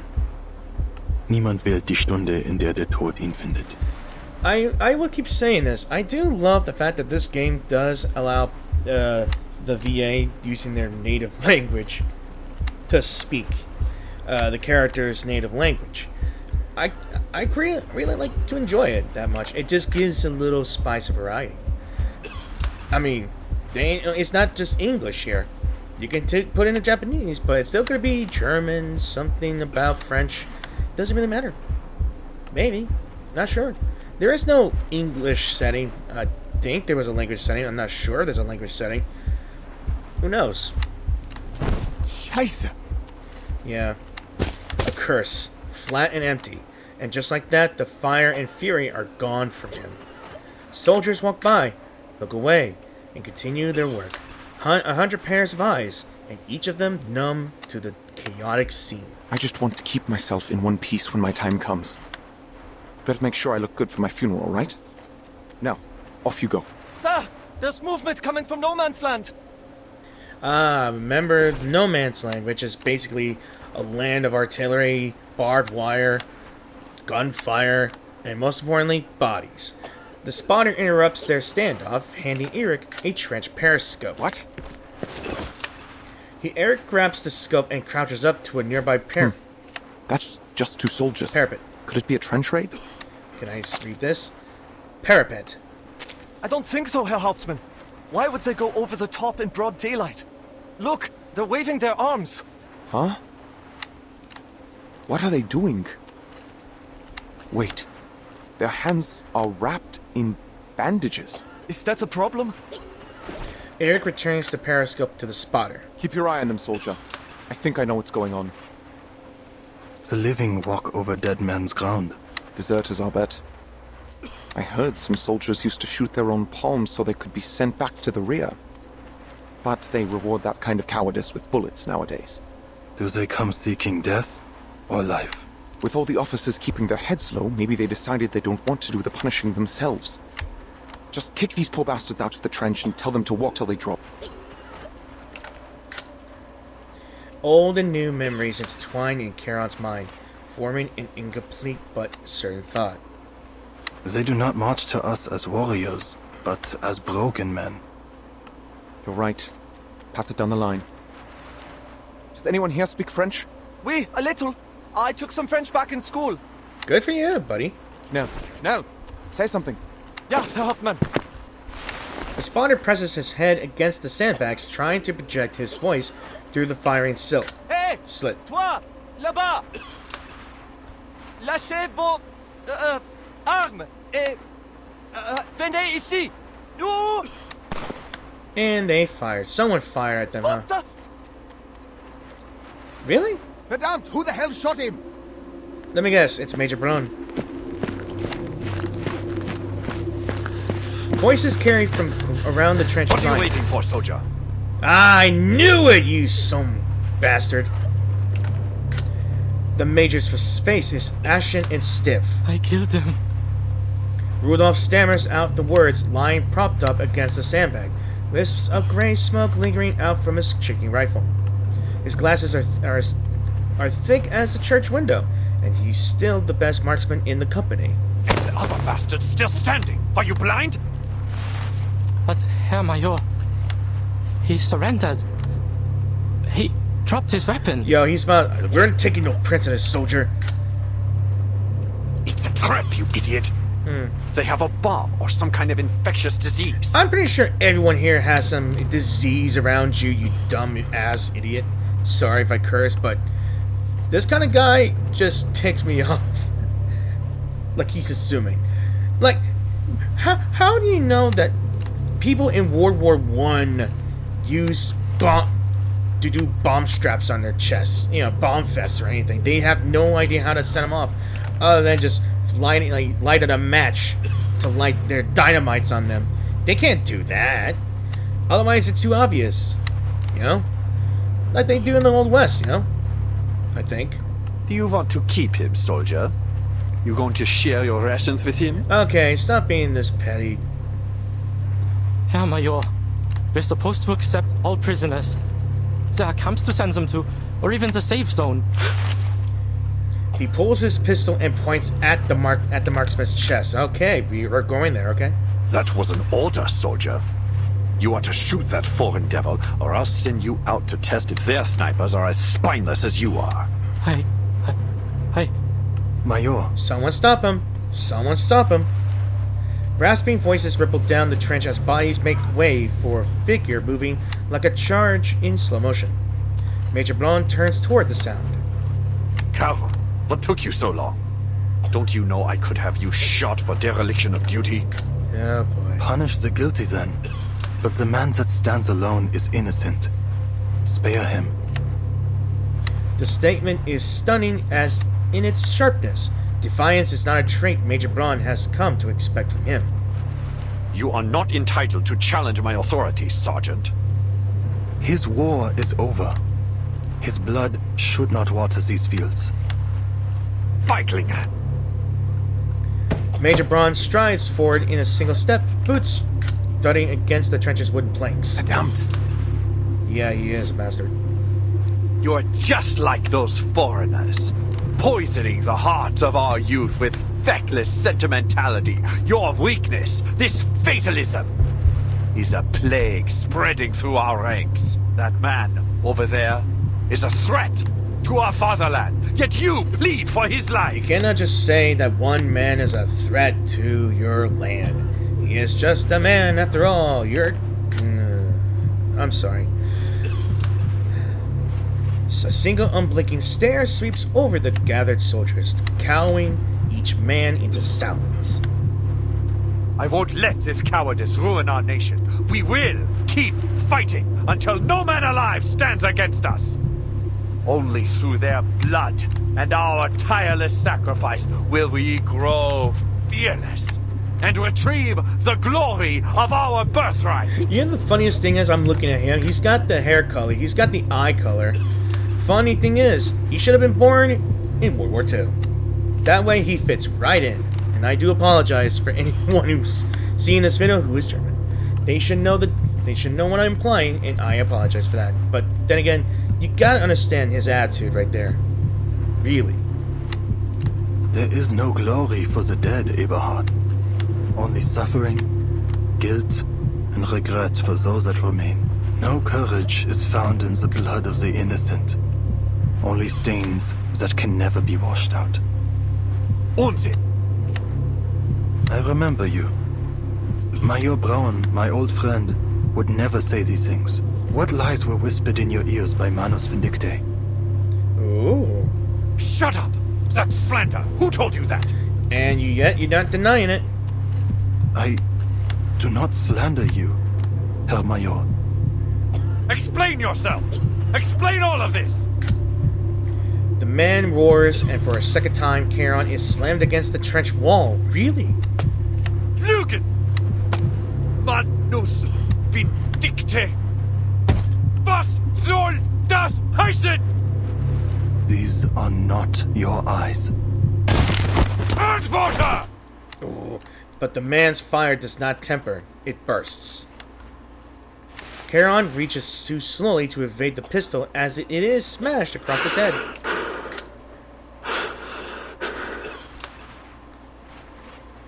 Major Braun's eyes are fixed on the pistol in his hand, anger replaced with shock. Charon, now wounded, raises his hand to meet his bowed head. Beneath this curtain, something seems to crack. Pardon me. Raise your head, Sergeant. Eberhard. Do not call me that. I am your superior officer. Verdammt! Obey my orders. It should not have been this way. He raises his head. The movement is heavy and labored. A hollow and foreboding presence seems to fill the trench around them.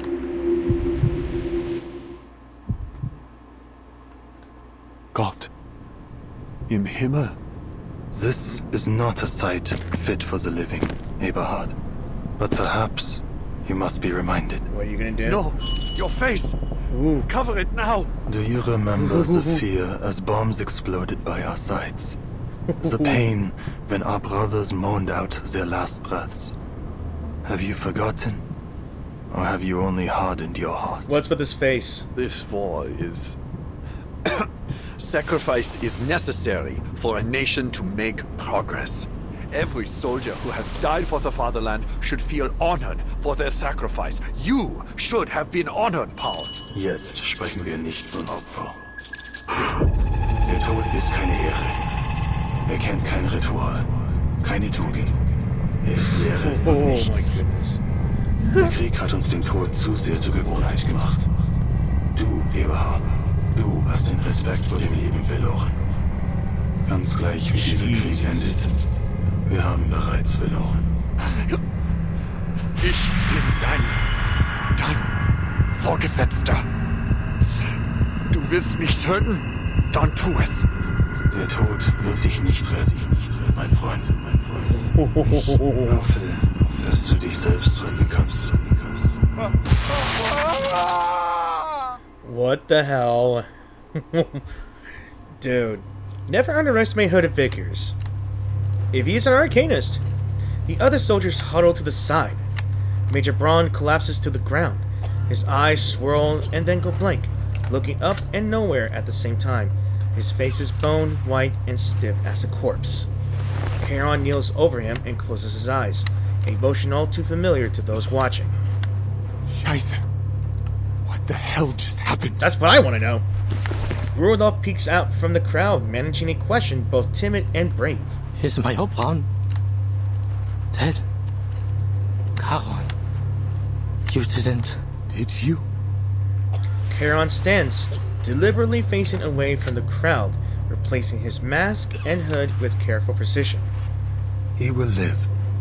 We will leave here together. You have command, Erich. Make the right choices. I don't want you to see what lies beneath. Please, look away. Words bulge at the edge of Eric's lips, but he swallows them back. All others stand stunned and silent as Charon departs with Major Braun in tow. All right. Someone grab that deserter. I'll search him. Show's over. Move it, soldiers. That poor sap is still waiting. Ausführung.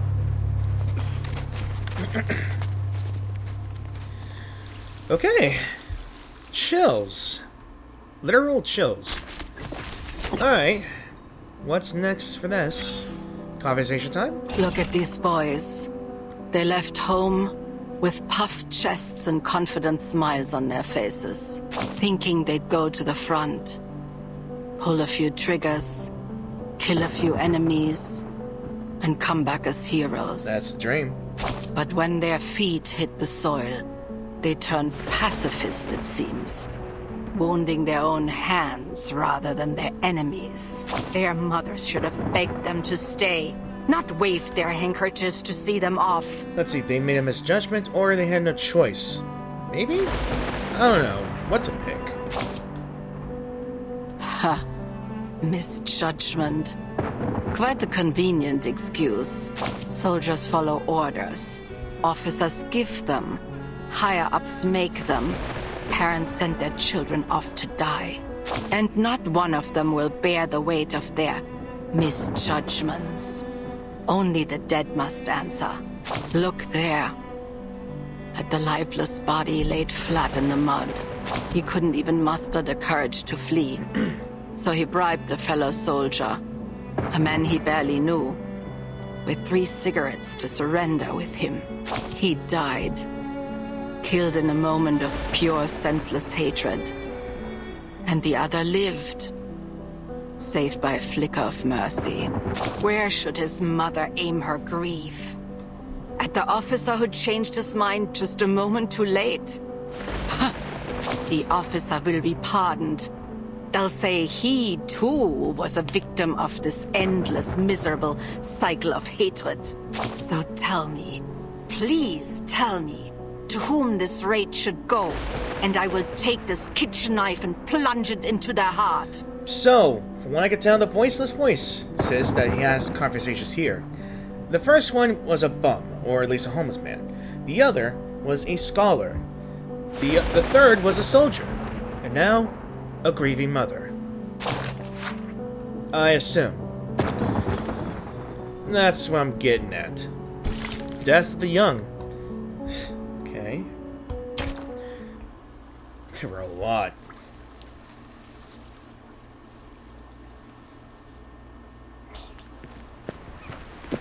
Don't worry so much, Paul. We'll find glory on the battlefield. No man can stop us as long as we stick together. Come on, let's join the war and prove ourselves to Herr Mühlenberger. Think how proud your parents will be. Their son, a war hero. Eberhard! Verdammt! Where's Dietrich? He and Becker are dead. Grab that gun. We need to go. Move!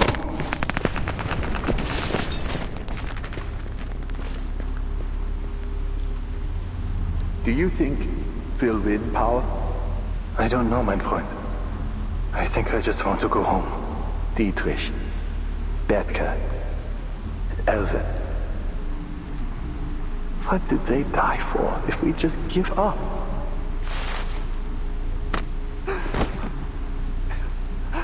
Hang in there, Paul. The only way to make their sacrifice count is to win. We promised we'd go home together.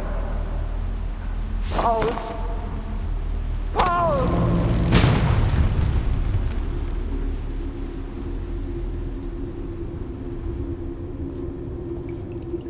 Major, the past is in the past. You can't change anything by letting yourself be overcome by sorrow. Don't forget that victory is the only thing that matters, and we can give it to you. Who are you? Give it to me? How? I'll make you a true hero. One without fear or hesitation.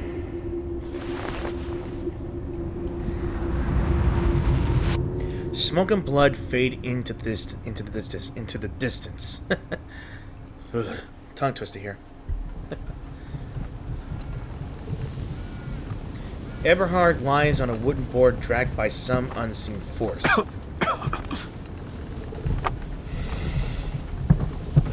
He swallows air like a drowning man, and immediately the foul stench of decay fills his lungs. The dragging stops. You're awake. Paul? But the man behind the mask says nothing. He only offers a hand. My head hurts. Eberhard struggles to adjust his surroundings, taking a long time to find focus. Where are you taking me? Mompe, the Foundation may have some cure for the spell you have fallen under. No. No. Still dazed after the ordeal, he can only mutter in denial. He looks around, searching for something to brace against. Eventually finding the ground, he takes off his hat and scratches his straw-like golden hair. Gott im Himmel. What did I do? He still can't find his breath, each gasp of air only making the choking sensation worse. That deserter. I ordered Rudolph to pull the trigger, but I was the one who killed him. The other lives. Eri saw to that. He wasn't the only one. So many have died. I was the one that sent them to their death. Eberhard lowers his head, holding his gaze at a small patch of soil beneath him. Charon watches him, adjusting his dark cloak. Do you remember, Paul? There was a poem by Goethe. No, Schiller, maybe. Those days at school feel like a fairy tale now. Herr Mühlenberger asked you and Dietrich to write it out on the blackboard. You two didn't even know where to start. I remember I thought he was going to snap you both in two. Just a few months later, we were here.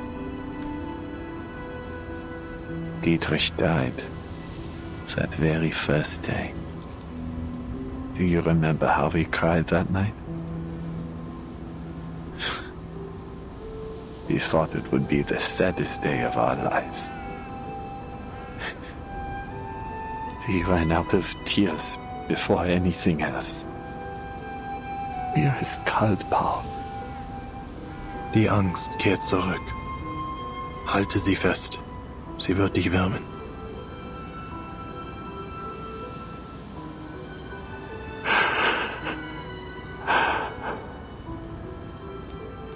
Eberhard clenches his teeth and braces himself.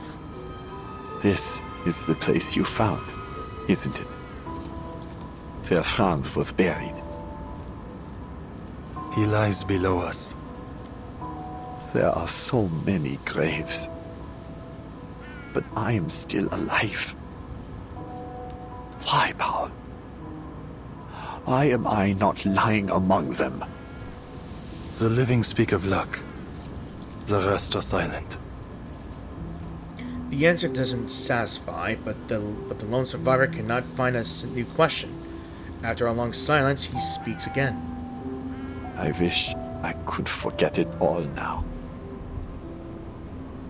If I didn't know what happened, I wouldn't... No.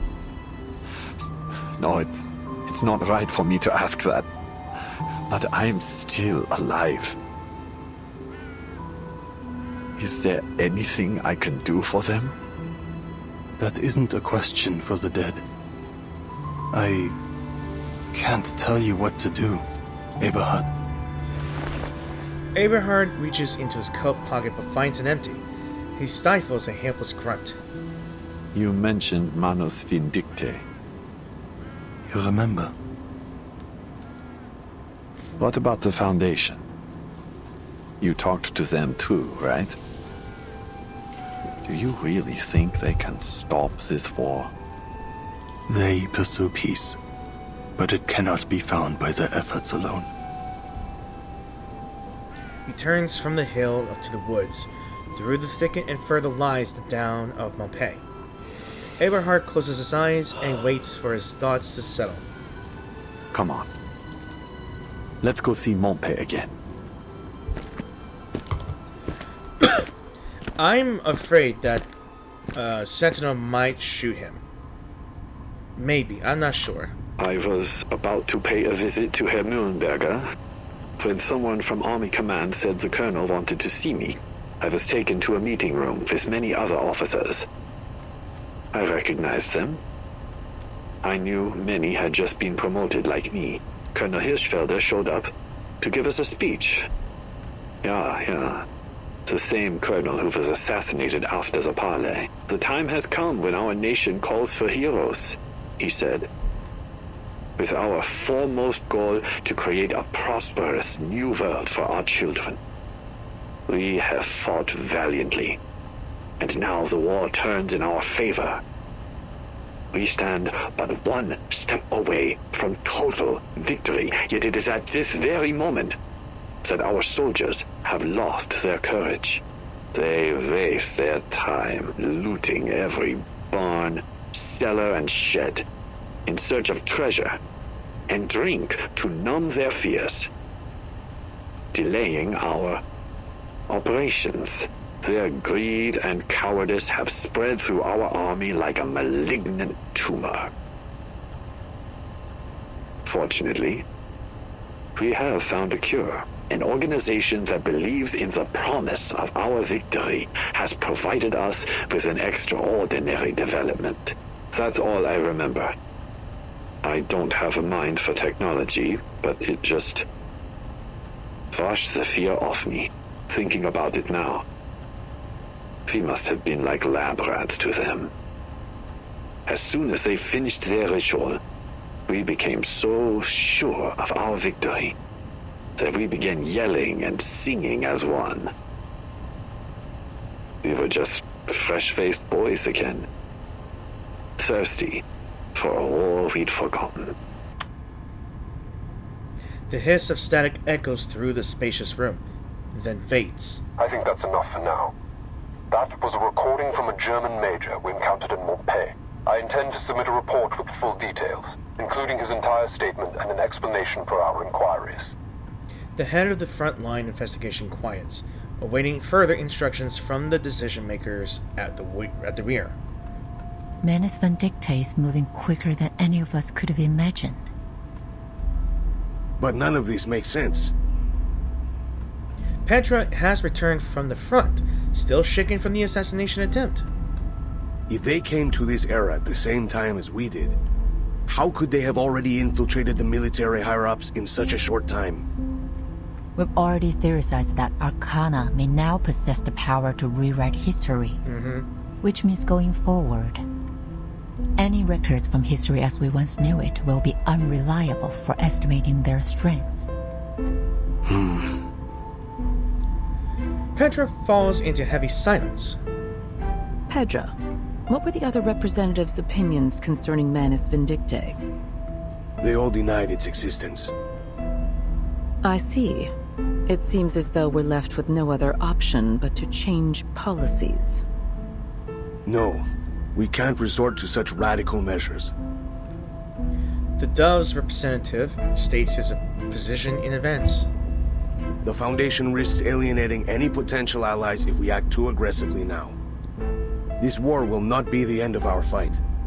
We will need to rely on their cooperation in the future, and that requires trust and a sense of security. On the subject of governments, I have some news to report. Creius' voice resurfaces in the conference hall. A man of the Interfactional Committee paid a secret visit to Montpellier, hoping to obtain intel about the Manus. A secret visit? As a fellow politician, Pedro immediately grasps the true intent behind their visit. What did they say? Do they intend to use our intel against the heads of their army command? You've guessed it. If their government manages to rein in the army, it'll be much easier to reach a ceasefire. But if anyone were to find out, we might be accused of interfering in their internal affairs. Have you considered that, Creius? Officially, the Foundation never made any contact with their government. All I did was have a candid conversation with a man about my concerns for his people. He stresses one key detail. At any rate, they haven't any reason to expose their cooperation with us. There are simply too many uncertainties to consider. The politician, accustomed to the checks and balances, catches the implication of a factional dispute. History will only be restored to its rightful track if the peaceful factions on each side can rise to power and stop this war. This has been our goal from the beginning. It doesn't matter which era we end up in. We always benefit from a political climate that is friendly to the Foundation. That's undeniable. What do you think, Pedro?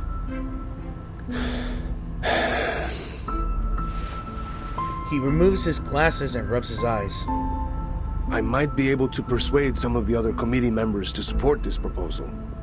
If we're certain of this course of action, then we'll have to provide intel to those seeking peace, in all governments involved. Good. No faction should put their own goals above those of the Foundation's. We'll need more to verify that Major's statement. Send investigators to search other regions and report everything they see. Creius, continue your investigation. Follow every possible lead. Understood. We'll dig up whatever they have buried. Alright. I think I got more than enough room to do 2 more parts here. I am not going to go back to the strategic sandbox because I know it's crap-packed. It's just going to be dispatching, looking at conversations that are happening or not happening. I could probably just go back. Maybe. So, let's see. We got possibly a fight. And I think it's the gargoyle again. What's her name? Sentinel again. Alright.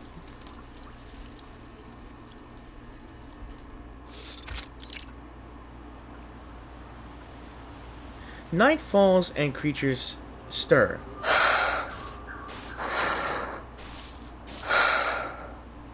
Not far away, there is another shadow hiding in the forest.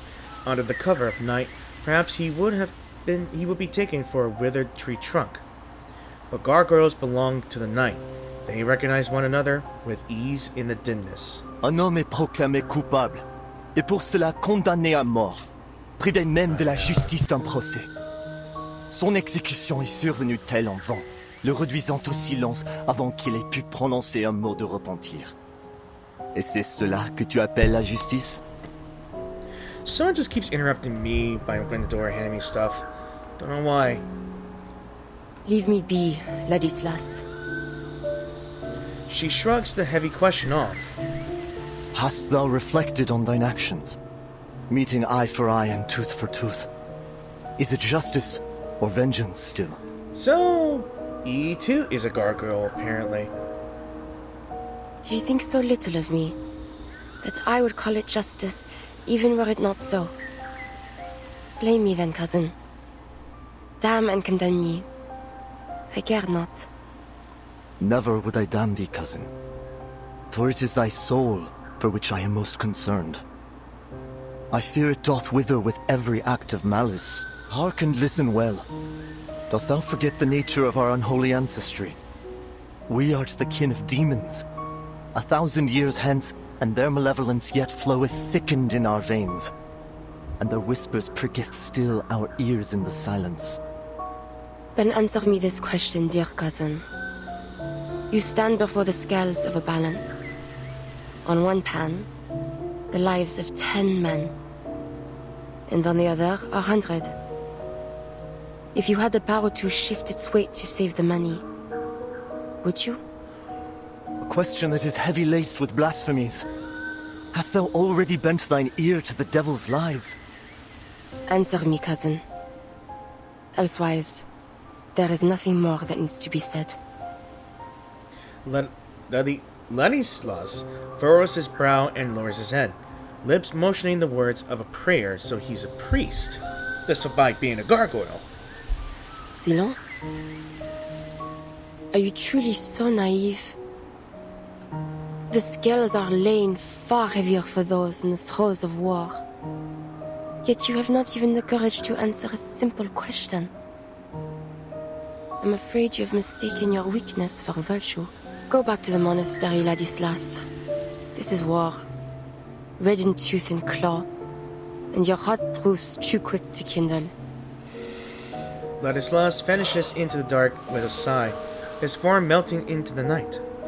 The gargoyle soldier leans against a tree for a brief rest. In the crook of its branches, she begins to slowly turn to stone. Okay. You are again at odds, it seems. A voice rings in her ears.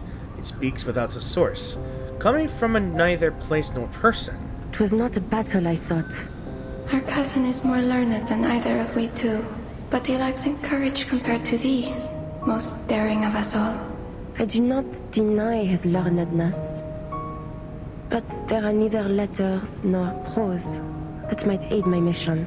Thou burnest too short a wick, and the flames of perdition rise to meet thee.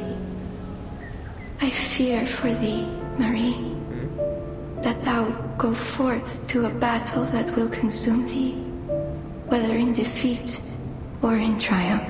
So you got her real name. Her name is Marie. Marcel, Antoine, and Yvonne.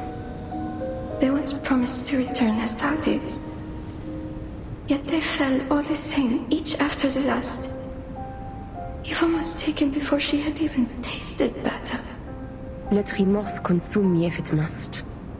But God willing, I will see the end of this war first. Ere then, the fear of regret will not stay me, not now. And perhaps, on that day when peace finally comes, he will return to us. The voice vanishes in the night's breeze. She would not hear it again this night. She shakes off the scales of stone and resumes the march toward her next lead.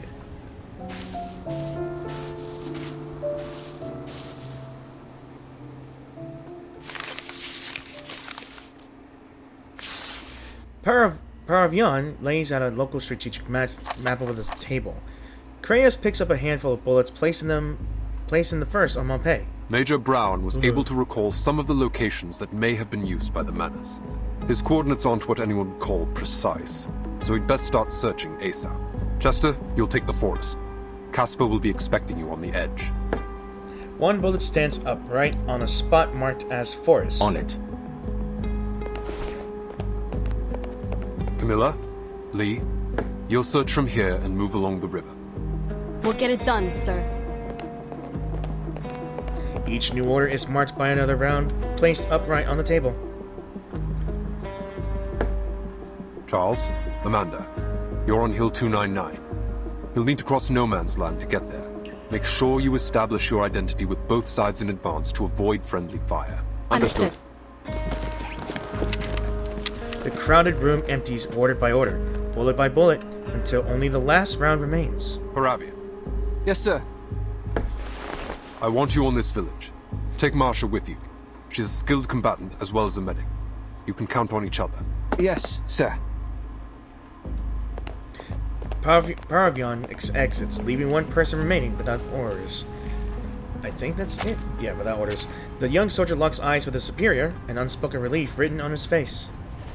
So, does that mean I'll remain on standby in Montpay? Are you the same soldier that protected the Urk in the last chapter? I don't know. You got the same look here, guy. Yes. I need someone coordinating the defense of this town should the Manus attack. Oh. Relief returns to dread.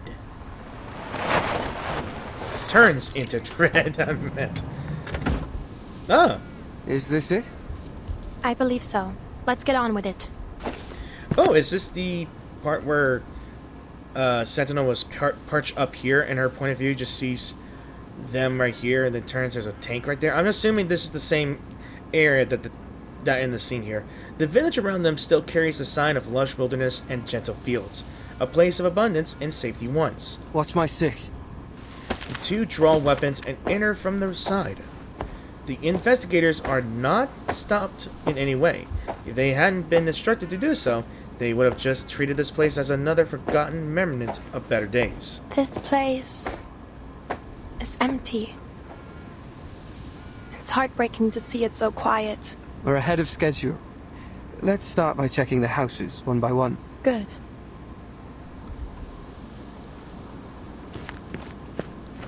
Find anything?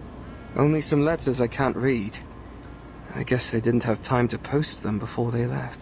There were some small arms in the basement. All of them older models and rusty. The ammo was damp. Marsha holds her gaze on an empty warehouse. This place had to have been looted more than a few times. The only valuables left are the ones too heavy to move. So basically there's nothing here. What do the Manus want it for? She shakes her head in frustration. I was rushed through the investigator training before being sent to Montpay. It's possible I missed something. The young man tries to console her, but his smile is stiff. Don't worry, you're doing fine. Mr. Creius always says training is no match for experience. Blackbird is a prime example. I mean, Meryl. You met her back in Montpay. She's been through all the training the Foundation could throw at her, but she still isn't ready for the battlefield. I probably shouldn't say, but she nearly went mental during the Antarctic operation. The battlefield is crueler than ordinary people can imagine. A few weeks of military training just isn't enough. Paravan follows the topic and broaches a question he's long been holding back. So, what's your deal? I know you came from some order with special arcane training. You can freeze your fear and pain. Emotional stuff during battle until you feel safe. I only skimmed through the briefing. Is that right? It's more complicated than that. But I'm not sure I'd like to get into it now. Yeah, sure. Sorry. No need to apologize. Just... Do you think we missed anything? Well, let's take a minute. What could they even possibly hide here? Arms? Chemical weapons? Secret files? Or gear smuggled back from the future? Or a tank. Yeah, saw that. I don't know much about Manus Vindictae or the future. And there's a sudden ear-splitting pop, followed by a thundering explosion as rocks spatter across her armor. Incoming! Armored vehicle, 200 meters northwest of the village. Take cover!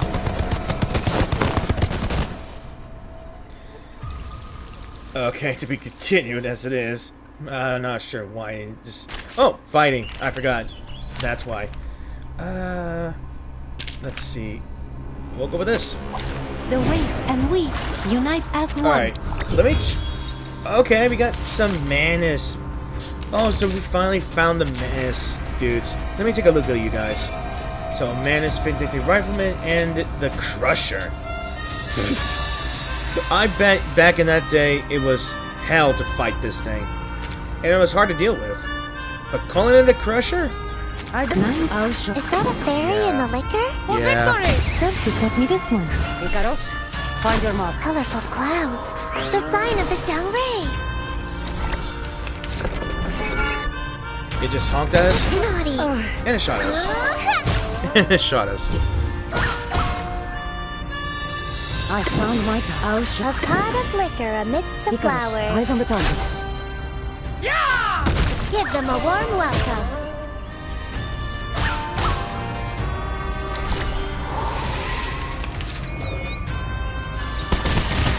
What the hell was that? Okay. Alright. Looks like the shield's down on the truck. Kill them all. Nice. Icaros, find your mark. Now! This is Yeah! I love Cassandra, man. Can't get enough.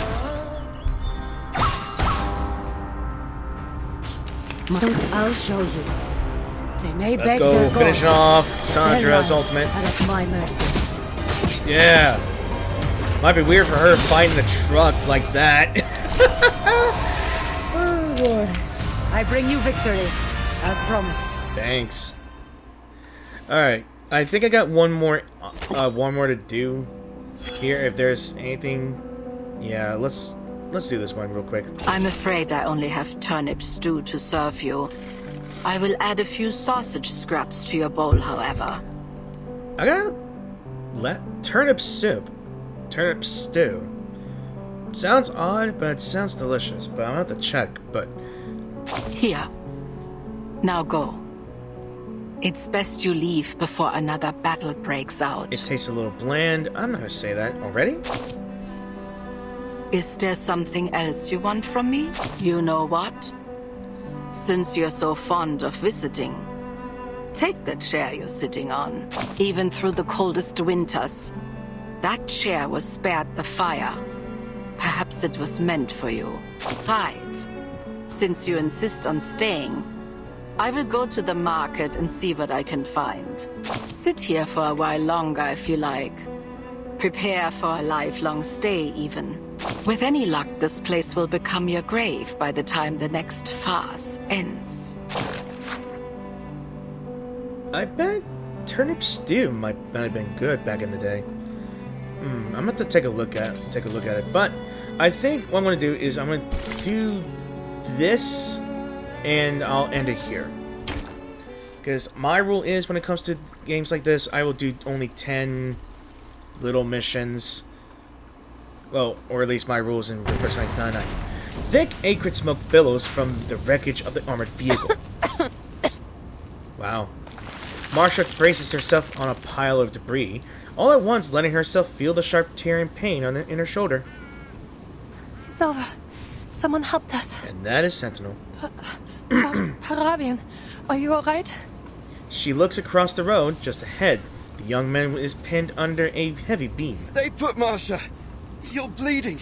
I can get myself out. No, stay there.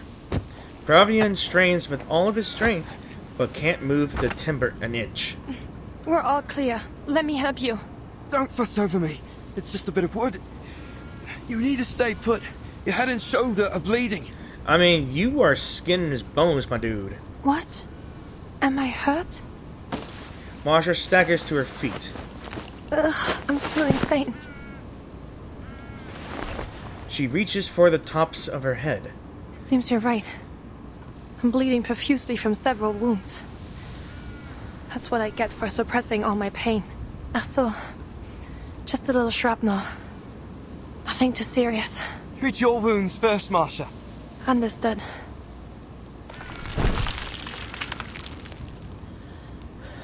She leans back on a pile of fallen bricks, her head swaying until it slumps.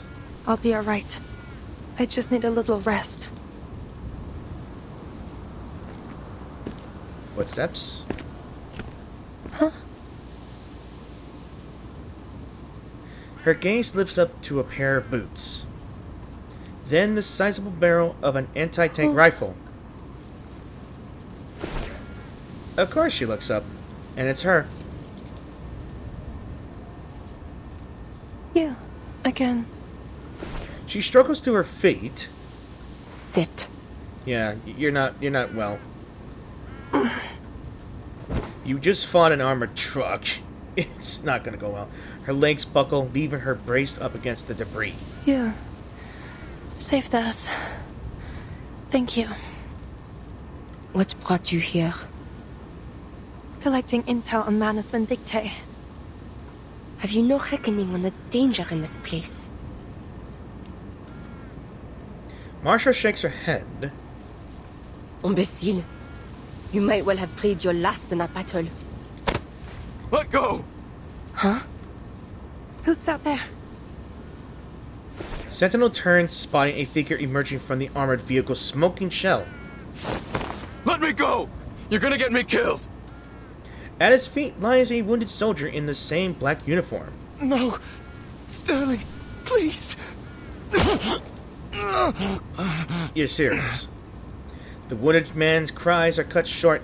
Sterling turns to manic, bloodshot eyes toward the advancing sniper. Fuck! Oh, this is the first time this is occurred. That word's been used. Yeah. A bullet strikes the gargoyle clean through her abdomen, but it draws no blood. Instead, chips of stony debris fall out from the wound. What the hell? You goddamn monster! She's a gargoyle, not a monster. The man's eyes grow wider as he turns to flee. She does not give chase. She walks to Paravion and lifts the beam from his body. Nice. Who are you? Are you with the Foundation? She's no one. The young man finds his answer in her grim and stony face. Stay here and tend to your comrade. I will tend to our enemies. Gargoyles are weird.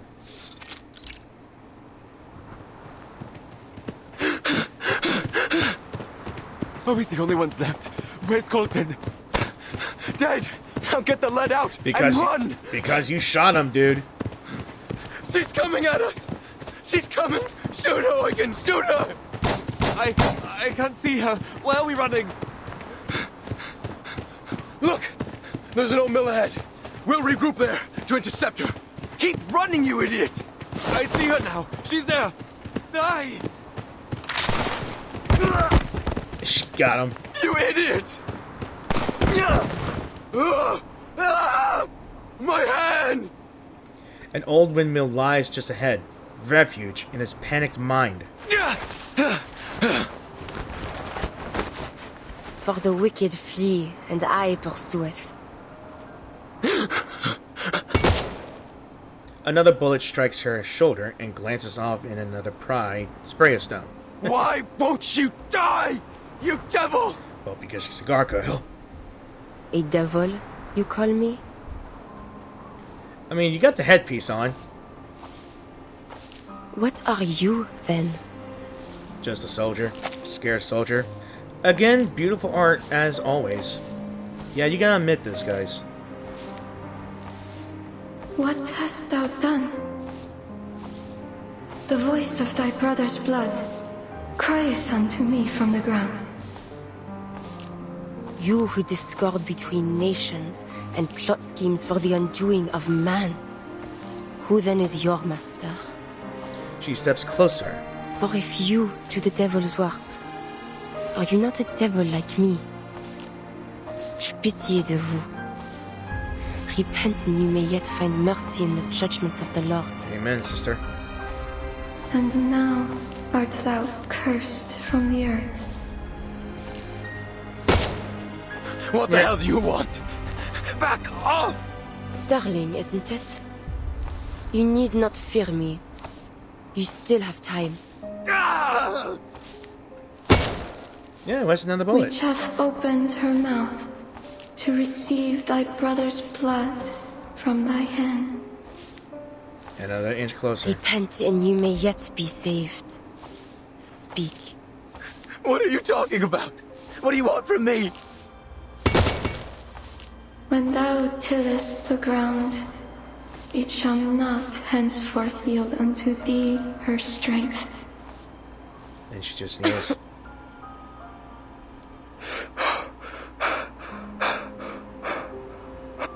The soldier tumbles to the ground.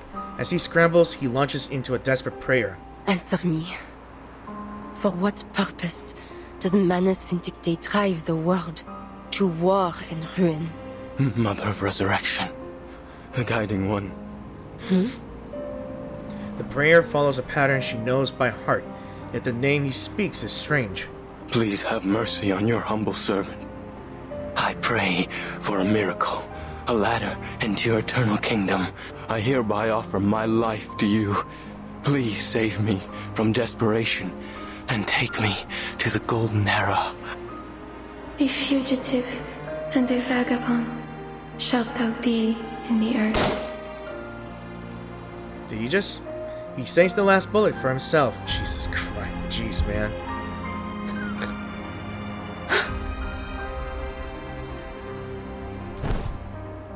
A blasphemer to the end.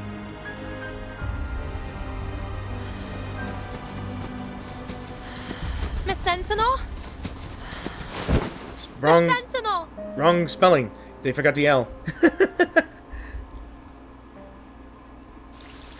Alright. That took the turn for the strange. Alright, so I guess I'm going to call it a night here, and I'll end the video here. So, I hope you guys enjoyed part 1 of Chapter 11. And, yeah, because it's all new. It's just... Whoa. You know? I was like speechless for the most part. And I'm trying to use OBS for the most part here. Which means it's either going to be not well or do so well. But hey, if it works out, then I'll be using it from now on. So, I'll say thank you all for watching this video, and I will see you guys, and I know you will enjoy the video. If you did enjoy the video, please leave a like or dislike. Any comments would be helpful. Anything to say about the chapter you see so far? The new features, the new costumes, or the outfits for the characters, fits the theme, and I'm not sure if Sentinel is pretty good. And I haven't tried her survey just yet, but what I do love most in World War II or World War I type of games is sniping.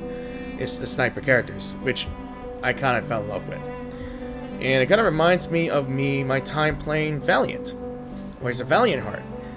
I like the game. I wish I could have shown you guys that one, but I guess that's years past now since you can take an interest here. And I'm not sure how I can record that video other than just streaming it on Twitch, but yeah. This was a good introduction to the chapter, the new chapter, and what a way to introduce it. What a way to start the whole new chapter off. New gameplay mode, new thing to see. Like, we got a version occurrence thing, a war room, more rewards, and all that stuff. Man, there's a lot of things I have yet to done, and still I have to do all. So, alright, where was I? Oh yeah, if you wish to support my channel, please be sure to click the subscribe button if you are interested and new to my channel. And I implore you to check out all my other videos. I do mostly horror games, or at least I do mostly games like Genshin or Xenosaga Zero and Reverse 1999, mostly because I do like the storytelling in some of these games. Horror games is like a little holiday thing for horror games, or at some time to time, like I don't think I have purchased the new Skin Freak game, but I do have its predecessor games of Bloodwash or Sniper Killer, which kind of reminds me I should try that game because I am literally trying to pull a sniper in this game, and yeah. So in the next video we'll be continuing on to chapter 11, and hopefully we'll reach to chapter 11 through 11:20, and if it's closer to the end, I will probably put it in one video, maybe. I'm not sure. So, as always, guys, thanks for watching, and I will see you guys in the new video. So peace out, and have an awesome week. Bye!